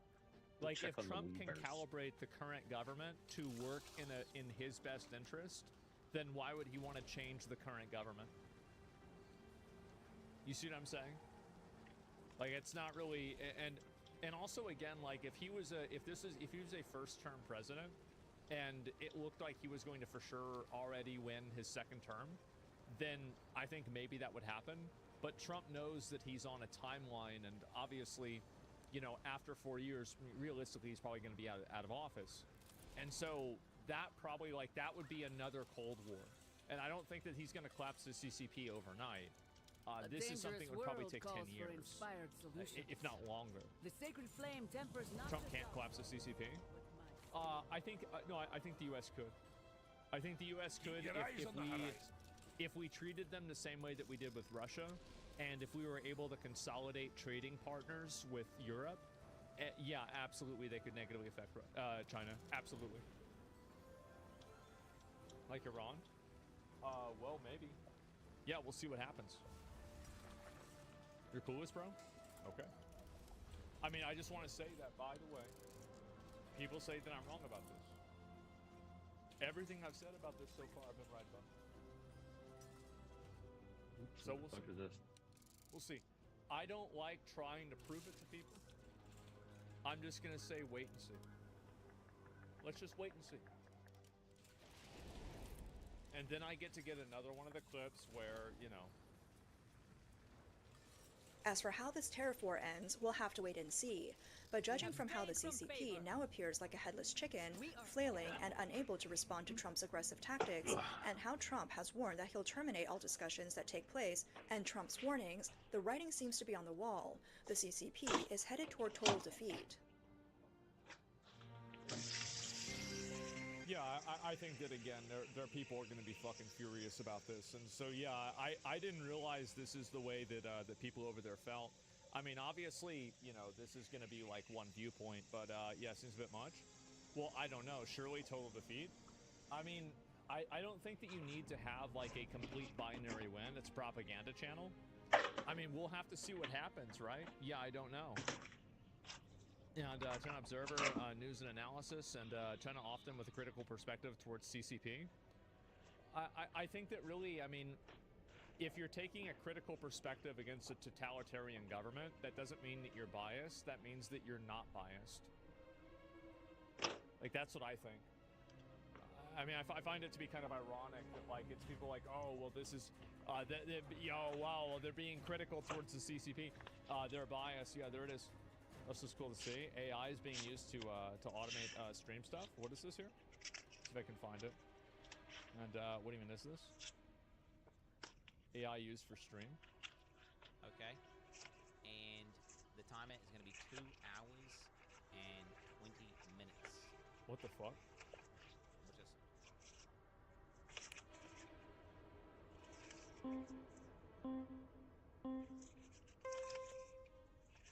How does this work? The patch. Oh, so it just automatically put it up there. Damn, that's actually really cool. What the fuck? The bottom left. Damn, usually you just have to yell at your mods to do that, but now you get to yell at the AI. That's crazy. And how do you defeat the CCP when it's basically a dictatorship? Any ideas? I think that you don't have to beat people. All you have to do is create a situation where people end up beating themselves.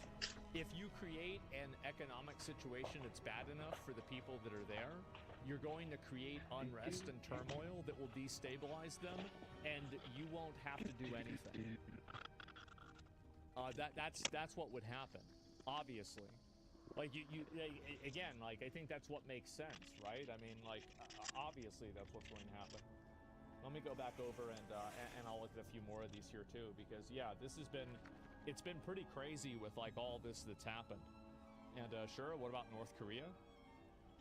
Well, North Korea is being, I think North Korea is awful, right? I mean, isn't their quality of life terrible? Yeah, I mean, I wouldn't be surprised if, like, I would not be surprised if you had, like, a massive North Korean revolution that happened at any time. Like, I wouldn't be shocked if in, like, a week or a month from now, they just finally revolted. They can't. They can't until it happens. You'd be surprised. It's not realistic? Okay. All right. And they'll revolt copium. So a lot of you guys are thinking about it from the dichotomy of North Korean, like the poor people revolting. I don't think that's what would happen.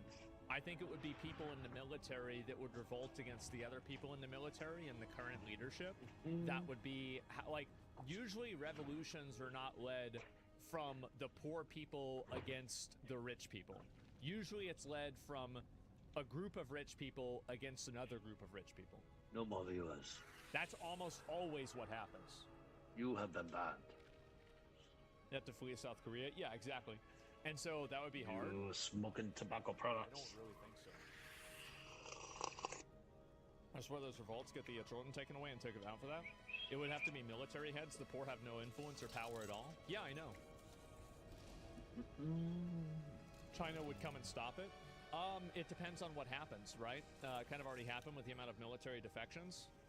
Starving to death is hard too. Yeah, but like if like the people there don't really have like they don't have weapons, they can't really fight back or doing anything like that.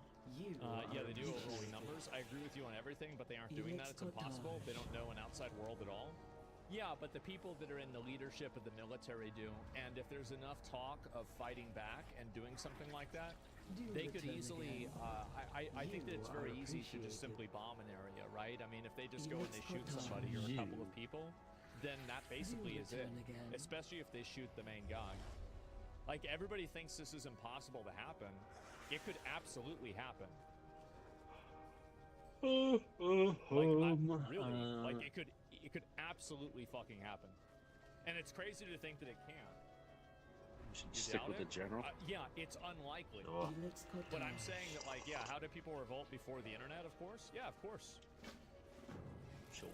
And all military people are picked by Z and constantly purged, like monthly for the past 100 years. They have been. Well, I think then that kind of like that strengthens my argument again about them saying like if North Korea, the only reason why North Korea is able to exist in the state that it is because it's being propped up by a larger company or country like China. Then if China doesn't have that opportunity, then wouldn't they be in a very bad position because they don't have the advantage that North Korea does in the same way? So yeah, no, I don't think that really makes the same sense. I'll be right back. Give me a second.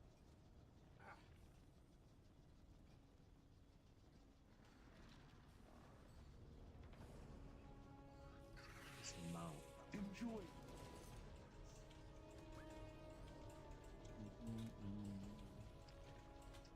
Are you lost in the dark? As the queen wills. You got it.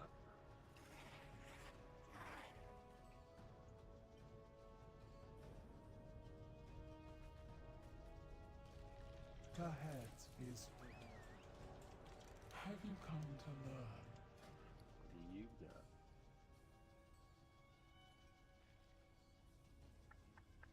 We are always So nothing much going on here.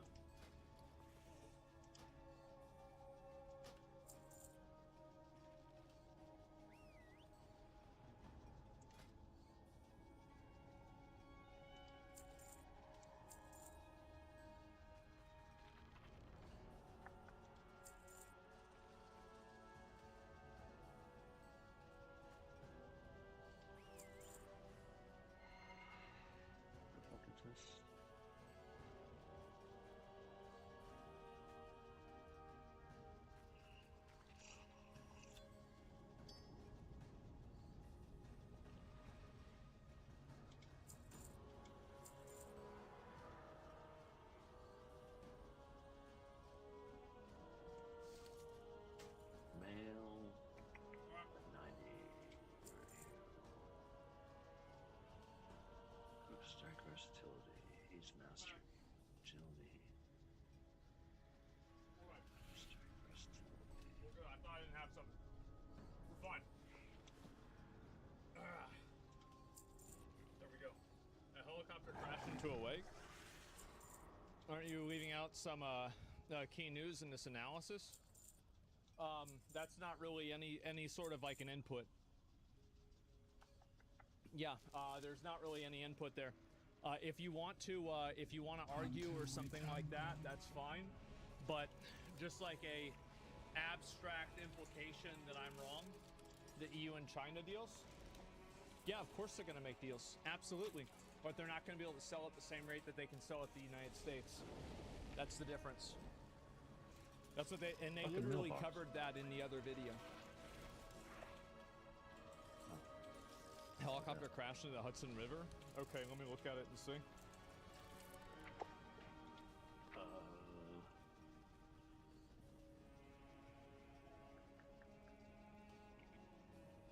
It's that one. Holy fuck.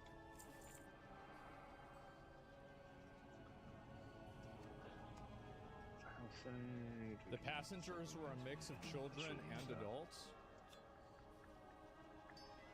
One witness said they saw the helicopter heading towards New Jersey when the chopper blade fell off. I don't know what happened to the tail, but it straight up dropped. Yeah, like if I look at this here, look at that.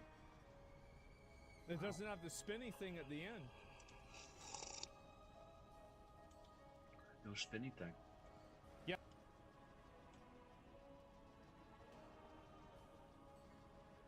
The opinion's gonna be.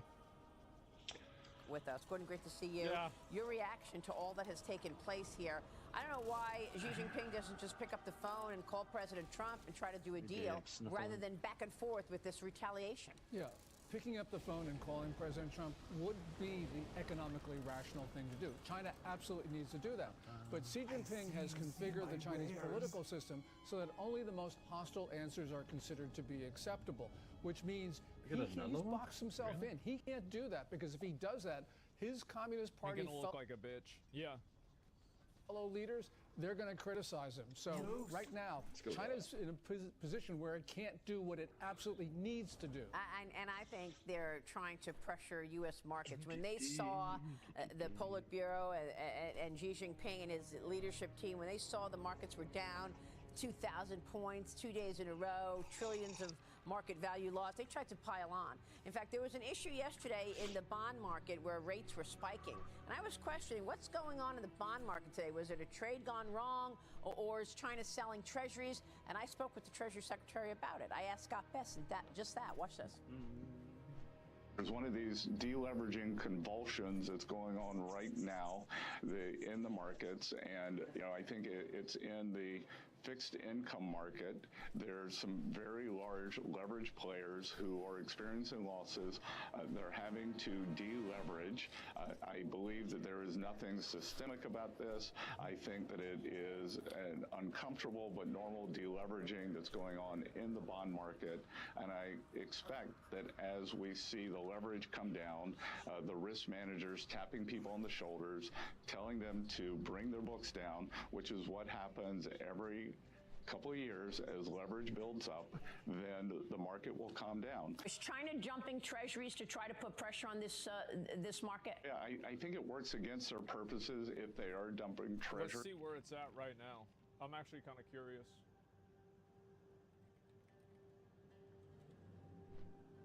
It's at 39%, so it's pretty much about the same as it was, just a little bit less than yesterday. Because if they're dumping treasuries, then they have to buy something else. If they sell dollars, It's not bonds. No, I understand he's talking about treasury yields and bonds. I was just looking at this number and I was thinking, I wonder if it's more or less than that now. Strengthen their currency, and as I said earlier, they've actually been weakening their currency, which is a loser for everyone. Right. And again, when I hear all these stories, the dollar is no longer going to be the reserve currency. If you end up with the Chinese who are willing to use their currency as a trade tool, that doesn't seem like a very good reserve asset to me. I was really happy to get the Secretary's commentary on the dollar, and he reiterated the U.S.'s position toward a strong dollar.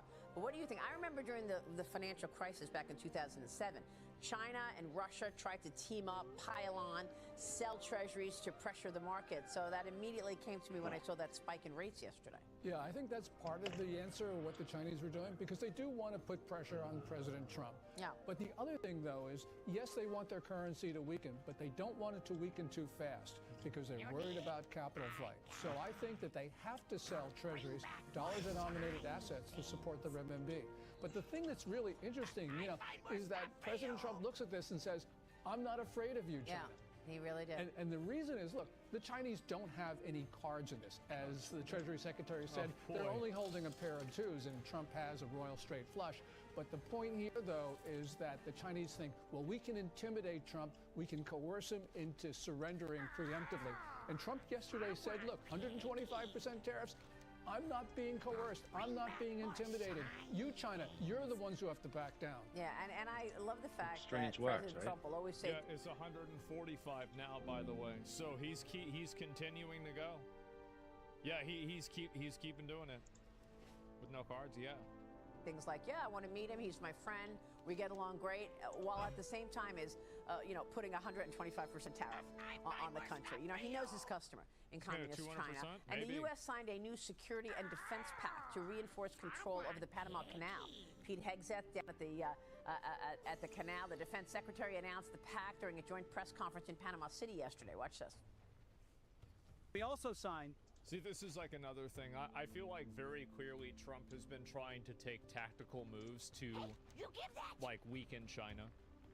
And he thinks China controls the Panama Canal, and so they're trying to weaken them there, too. With the Minister of Canal Affairs. Wait, it's 154% now? Framework for U.S. military and auxiliary ships to travel through the Panama Canal first and free. First and free. We're working with them to ensure that we take back the canal from malign Chinese influence. And these two documents, I think, create a historic baseline and send a clear message to the region and the communist Chinese that America will stand by our allies, keep key terrain free, so that our ships, our military vessels, our auxiliary vessels are free to traverse anytime they need for any contingency around the world. So I mean, if we help build the fucking canal and we're having to pay to use it, fuck that. Like, I'm just gonna be honest. Fuck that. Absolutely not. Another we didn't thing. help. We built it. I was trying to be diplomatic.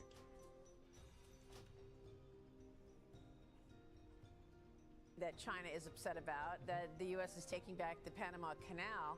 And, it seems to me that China's on its back heels right now. I mean, with all of these moves from President Trump, what do you think about the Chinese economy? What's the impact here? Well, the Chinese economy is probably around zero. And we see from the price signals, it's in a deflationary spiral down, which is really inconsistent with 5.0% growth that they reported for last year. So this is coming at a time when China's having its 2008. In 2008, they didn't want to have a recession, so they overstimulated their economy. They've accumulated all this debt. They don't know what to do with it because this debt is internal, which means if you try to resolve it, local parties are going to get hurt. They don't have the political will to do that. They got their 2008. They got Trump on tariffs. They got deglobalization.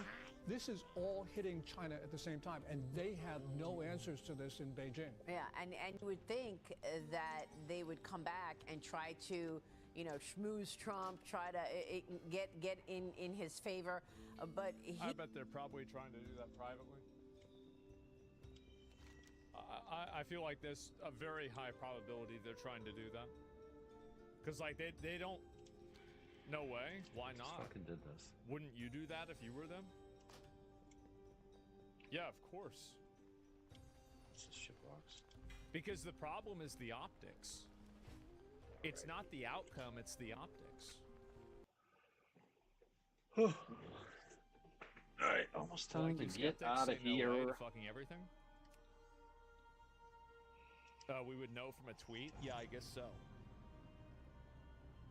Anyone else notice Trump dialed back all the hostile rhetoric about the rest of the world in the last 2 days? Well, yeah, of course. He always does that. It's that they're the worst people. It's the same as he called Gavin Newsom new scum over and over. And then when he started helping them at the wildfires and Gavin Newsom started playing ball with Trump, now he's not new scum anymore. He does that with everybody. Like, this is not really any sort of like a big secret. He recognizes that they're in a weakened position, and that 125% tariff's only going to make things worse. We'll see if they blink, and who blinks first. South Korean officials are ready to talk about tariffs going down. The U.S. The country will hold snap elections in June 3rd, to choose the successor to former President Yoon Suk Yeol. He was ousted last year after briefly imposing. He had a national level crash out where he just randomly decided to impose martial law, and everybody in South Korea was like, "What the fuck? What the fuck are you talking about? Like, you retard! Like, get the fuck out of here!" And that was about it, Like, then he was out of a job, and that was it. Yeah, he had his gamer moment. And you got to remember, like, South Korea is pretty close to North Korea. So, like, they hear martial law, they're like, oh, not for me. Imposing martial law in the country, sparking those protests and riots. Gordon, what do you think about this? You said democracy is at risk in this presidential election, and it could affect trade deals as well. Yeah. The leading candidate for the June 3rd election is a guy named Lee Jae-myung. And Lee Jae-myung is basically a communist. Although he can't say that because he's running for president, but the problem is he's very pro-China, very pro-North Korea, anti-U.S., anti-Japan. I see. And so we're in a risk here because South Korea could really go red very quickly. Wow. But the point is, on trade deals, you know, Yi doesn't like the United States, so he doesn't want a trade deal with the U.S. He wants to kick our troops off the peninsula. He called them an occupying force. That's crazy. Yeah. So, you know, right now, things are very much at a point where this is the most important election in South Korea's history, June 3rd. I'll tell you, what a difference this president and this administration is relative to the last one, where, you know, the Oversight Committee was investigating all the money that the Biden family took in from communist China. Yeah, and that certainly affected Biden's decision. Biden certainly acted like he was afraid of China. Yeah. You know, this was really bad, and it was important for President Trump to win, you know, and this is November 5, I think, is going to be looked at as a turning point in American history. This is the golden age. And I wonder... Yeah, we'll see what happens with that. If this whole time it was about China, that President Trump needed to put China in a corner, and he wanted to do so in tariffs, and all of this other drama around it was never the focus. I don't know. I'm beginning to see it that way. Gordon, it's great to see you. I think there's a pretty high probability of that, especially considering the fact that he did the same thing with the Panama Canal. Is that it seems like the focus is about making sure that China is, you know, weakened as much as possible. I think that definitely makes a lot of sense to me, at least, right? I mean, I don't know. But definitely that's the way it seems. We put Japan in the corner once upon a time as well. Yeah, I mean, I don't think anybody really wants to have something like that happen, but I do think there's a pretty good probability that something like that could happen. I mean, absolutely. So, yeah, I think we're just going to have to wait and see. And it's copium? Yeah, maybe it is. I don't know. If you're all in, this is a big win, big lose, big situation. Yeah, it seems like that for a lot of people. I think so, at least, right? I mean, definitely. And, yeah, both Panama and the U.S. are saying different things. Yeah. Trump is speedrunning top global level shit. Yeah, maybe. I just don't know yet. But, yeah, this whole thing, everything that's been going on with this is kind of fucking crazy. So I'm really kind of surprised. But, man, I guess we're going to have to wait and see. Who benefits? I think if it goes Trump's way, I mean, the U.S. massively benefits if it goes Trump's way. But we don't really know, like, whether that's going to happen or not. I think that it's very uncertain right now. And, yeah, the billionaires. I think the people, I mean, this is always what happens, right? The people that own a lot of capital always end up coming out ahead, right? I mean, definitely. But I'll look at this one maybe, and then afterwards we'll look at some other stuff as well. Let me go back over and take a look at it. Having the PPP podcasting, and according to some more information, they're suing Chinese negotiators for failing to pay the rents on Panama ports. Yeah, I don't know. We all benefit from releasing China's slave labor chokehold. I don't think that's just China. I feel like a lot of places have that too, but yeah. The European Union decided to put a pause on plans to retaliate against U.S. tariffs. That decision comes just hours after President Trump announced a hold on most of his new global tariffs. But the reprieve does not apply to America's neighbors. We're talking about Canada and Mexico. The new 25% tariff on most goods remains in effect. Joining us now is Doug Ford, the Premier of Ontario and one of Canada's most outspoken critics of President Trump's trade war. Premier, thanks so much for joining us. Were you surprised that the White House didn't pause tariffs on Canada, perhaps our closest friend and ally, as it did with several other countries, several of whom are not necessarily close friends or allies? Well, first of all, thanks for having me on, Wolf. And yeah, we were shocked. I think the reason why he didn't pause it for Canada is because Canada tried to retaliate. I mean, I feel like that's kind of obvious what happened, right? Right. I mean, to me it is. Part of the group per se, and number one customer. We're both each other's number one customer, and we need to get through this and bring certainty back to the people of the United States and Canada. Certainty to the markets, as you mentioned. The Dow is down, the S&P is down, because there's still uncertainty. I know it took a little bump up yesterday, but the reality is a tariff on Canada is a tax on Americans, and that's the last thing we want to see to the American people. We're showing our viewers the numbers right now.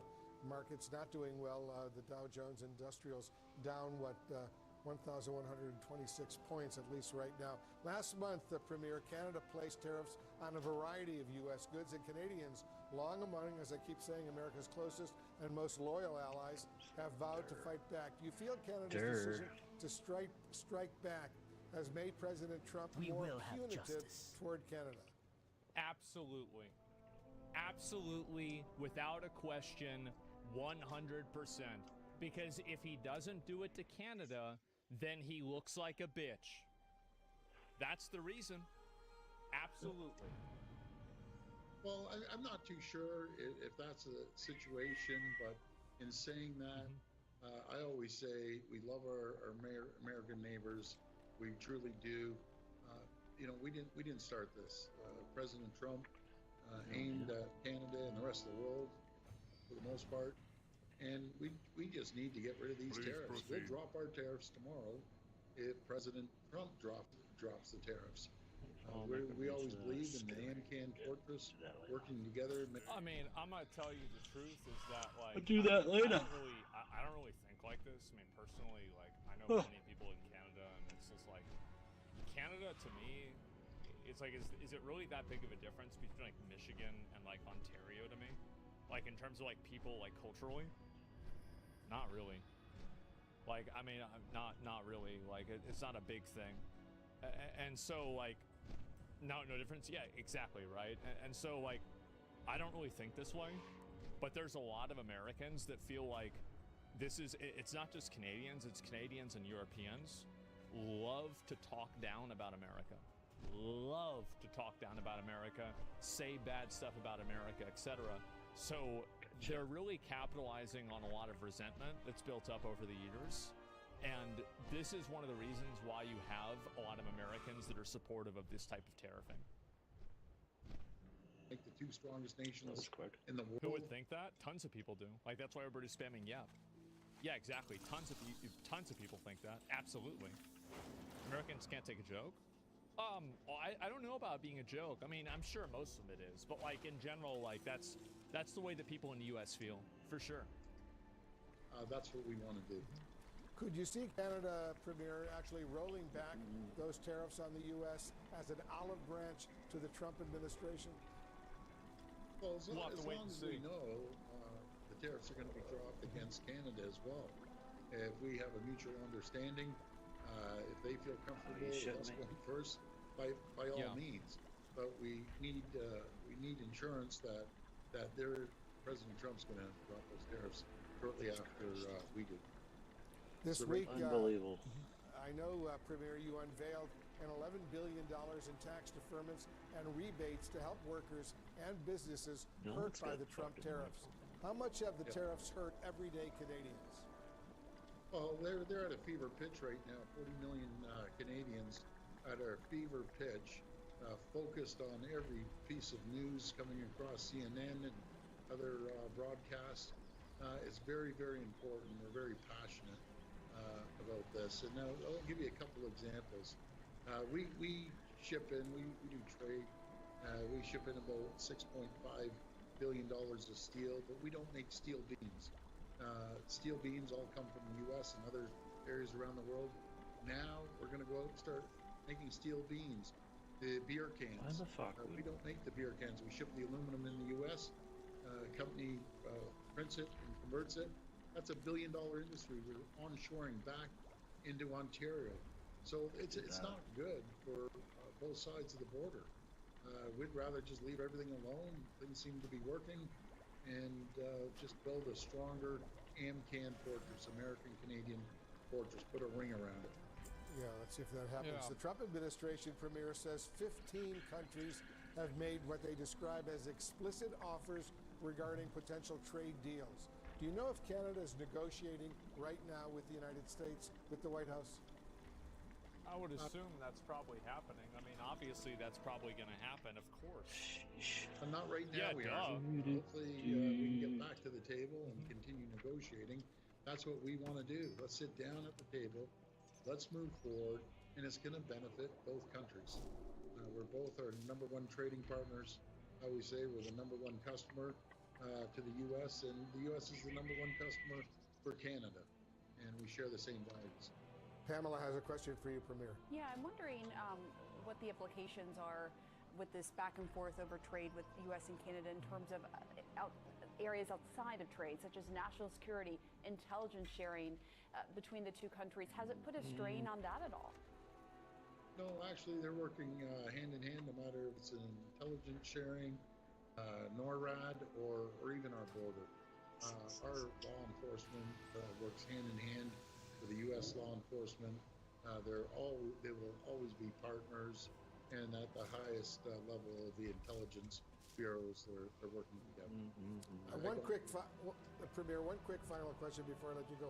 I've got a lot of friends, including some family, who live in Ontario and Toronto, for example, and I'm hearing that a lot of Canadians are now reluctant to even come to the United States, to go to Florida, for example, where a lot of the Canadians. This is what I love about the media, is that there's like this implication that if you come to America, well, they might get you and then you won't be able to go back to Canada, right? They're gonna like capture you, and I don't know, like maybe if you come to Canada, or sorry, you come to America as a Canadian, like Trump is gonna arrest you and he's gonna think that you're part of Tren de Aragua, and he's gonna like put you on an airplane and send you to El Salvador, and then you're gonna be in a jail. Like, it's just, the crazy fucking fear-mongering of this is insane to me. Go visit, or Las Vegas, or places like that. They want to boycott the United States. Are you hearing that as well? It's so funny. In a big way, actually. We know the border traffic's gone down dramatically. I bet it has. Flights going into the U.S. dropped dramatically.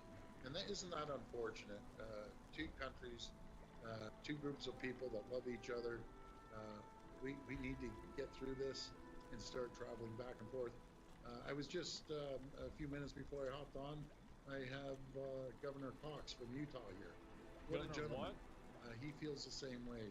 We have to get through this trade deal and continue growing both economies.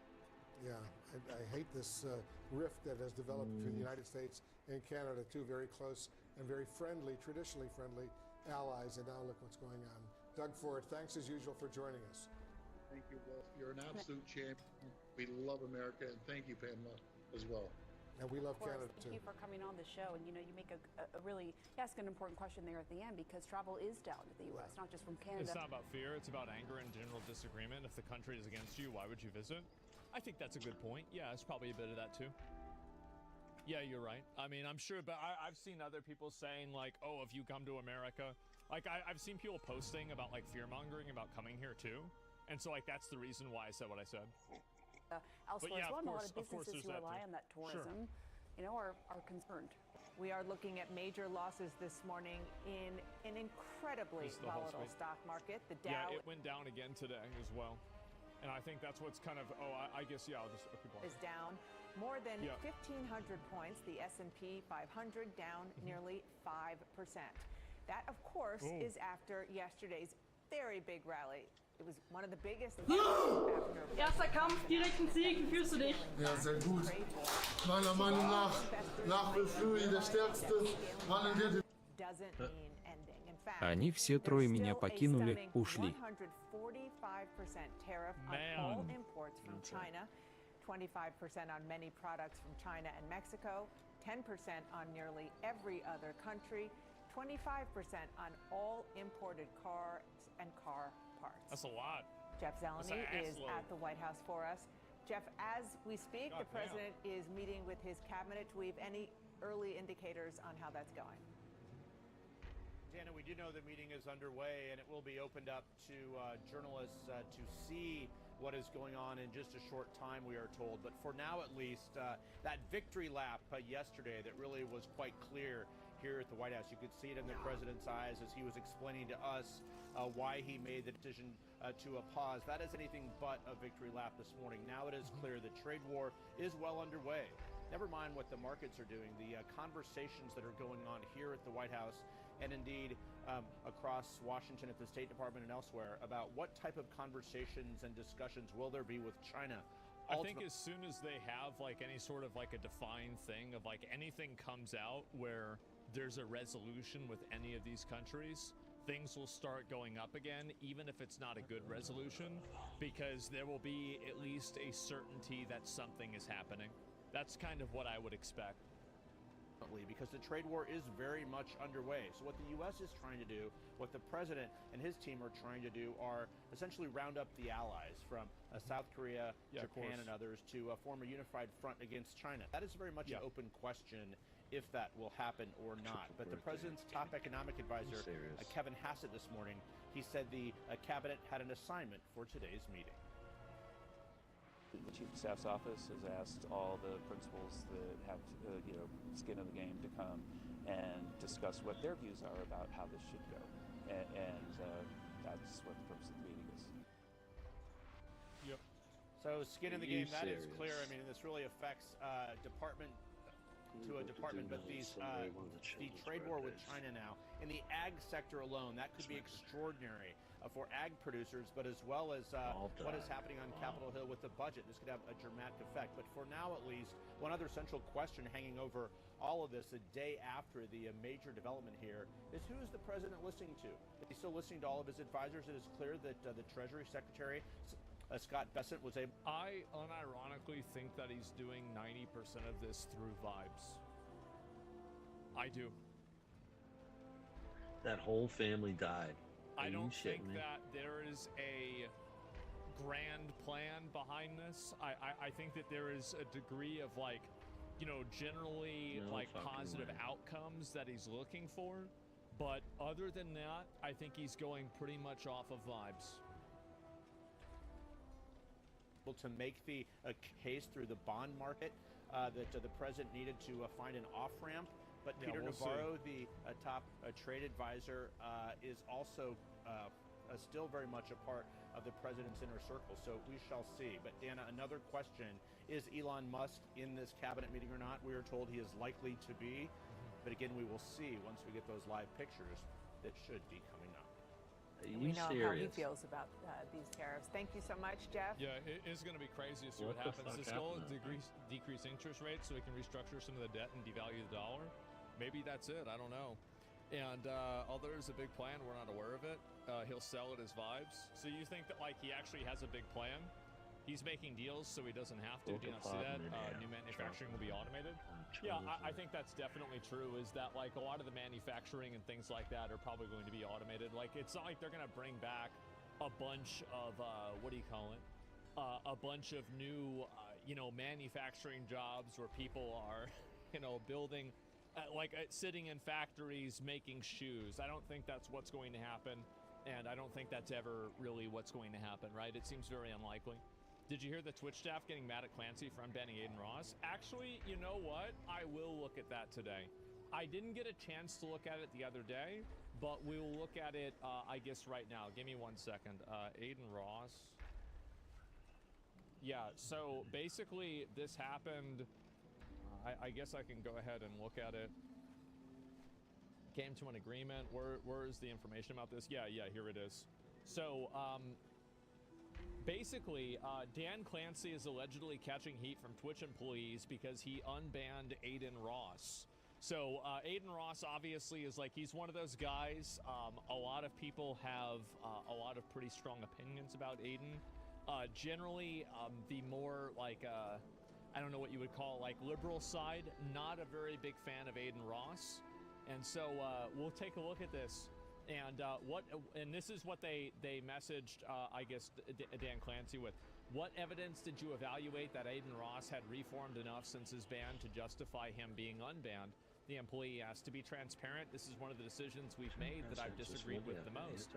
I strongly believe that it opens the wider community up for harm and sends a signal that we allow this sort of vitriol that Aiden has been known to perpetuate. So there's not really any big harm that's going to be done in the community by having Aiden Ross on stream. Like, this is just like, again, like fear-mongering, pussyfooting. Oh, wow, like everybody's going to get hurt. Nobody's getting hurt because Aiden Ross is on the platform. The worst case scenario here is that Aiden Ross says mean things on his stream. Oh my God, imagine that. Oh no, no, oh no. But what if he's mean? Well, then he'll just get banned again. It's that simple. Yes, obviously. I mean, like, what are you talking about? Clancy largely replied in platitudes and rule speak, which we'll get in a second, but the last part of his response is most interesting, so I'll start there. And then this is what Dan Clancy said. I can say this emphatically to everyone. This is in no way, shape, or form based on upon any business considerations whatsoever. Clancy said during the meeting, this isn't even remotely related to business. It's about deciding when you can give somebody a second chance and then giving them that chance.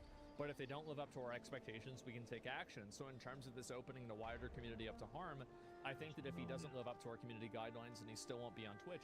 Wow, like this is like such an obvious common sense approach. Anybody who's mad at Dan for saying this is a fucking retard. So anyway, let's see if I can find the rest of this shit here too. Is that like, yeah, a kid offed himself in his Discord just last year, bro? Wow, so a kid killed himself in Aiden Ross's Discord, so we should never unban Aiden Ross. Why? Did Aiden Ross tell him to kill himself? Did Aiden shoot him? No, he probably didn't. I don't give a fuck. I don't want to hear about that. That's like, yeah, wow, some crazy person got into Discord and did something bad. What a ridiculous thing to say. So anyway, this is how I see it. Aiden Ross has been a clown for many years. He said things that he shouldn't have said, but the reality is that the majority of the bad things that he's done have been things that are closer to being in the past than being in the present. So he has, I think, tried to reform his image. And also, Aiden Ross now has been unbanned on Twitch for multiple weeks at this point, or at least over a week. And he has not said anything bad. He hasn't gone on Twitch to, like, you know, go and attack trans people. He hasn't gone and, like, done anything racist. He hasn't been showing, you know, doing Nazi salutes. It hasn't happened. And so, like, these were the same people. Keep in mind, these were the same people that would have probably been advocating to keep Speed banned on Twitch as well. So you guys might not remember this, but Speed actually got banned on Twitch. This is maybe 2 or 3 years ago, maybe actually 3 or 4 years ago at this point. It's hard for me to remember. But anyway, he got banned because he made inappropriate comments. He definitely shouldn't have made those comments, and it was wrong for saying it. And so Twitch permabanned him because of that. And so they were advocating for it. And at the time, I remember I got so much pushback from these like moral busybody people that were mad at me for saying like Speed is like 17, 18, 19 years old. Like, are we really going to act like a decision that this guy said, some stupid thing this guy said, this should follow him for the rest of his life and act like this original sin? Because if you treat a person like that, then a person has no reason to improve, yes? Well, the thing is that Speed didn't need Twitch. He didn't. And think about how much Twitch has lost because of the fact that Speed grew on YouTube. Because these moral busybodies want to constantly judge and tell everybody what they can and can't say, and they never want anybody to be able to live past that judgment, because then that lowers their power. Very, very fucking annoying. I think Dan Clancy absolutely is making a G move. So I can see why. Like, if I was surprised they unbanned Aiden Ross, but not for the reasons that you guys might expect, honestly. But like, it was like a few other specific things that he had done that were like, okay, I don't think he was going to get unbanned. That being said, Aiden Ross interviewed the president. If you have somebody that's interviewing and talking to the president and multiple other celebrities, what are you doing banning them on your platform? Like, what are you doing? Like, because it's again, like Hassan and I watched the interview that he did with Donald Trump. It's not like Aiden Ross is like banished from Twitch. People look at him and they talk about him all the time. So it's like, what's really the advantage to banning somebody like that and having them grow an off-platform presence that is going to be competitive with Twitch? Because if you really care about, you know, keeping spaces safe, etc., wouldn't you want to reform the people so they don't make reactionary communities on other platforms? I think the answer to that is absolutely yes, you do. Because if you have people that keep making communities on other platforms, and those platforms don't have the same ideology as yours, your ideology is eventually going to lose, because there's going to be enough people out there who are not under control of your ideology, which is exactly what they want, by the way, that are just going to go and speak out against it in general. So yeah, that's basically it. Basically the blue sky migration. Yeah, exactly. Like you don't want Twitch to turn into blue sky. And the way that you let Twitch turn into blue sky is you listen to these weird, overprotective hall monitor freak Karens that are trying to make rules for everybody else and tell everybody else what to say and do. It's fucking ridiculous. It's ridiculous, and you gain nothing from listening to them. They are purely reductive. They don't actually care about doing a good thing or not. They don't care about like giving somebody a second chance. They care about messaging and signaling to the world that they have the right opinions about everything. You never want to listen to these people. You don't want to have anything to do with them.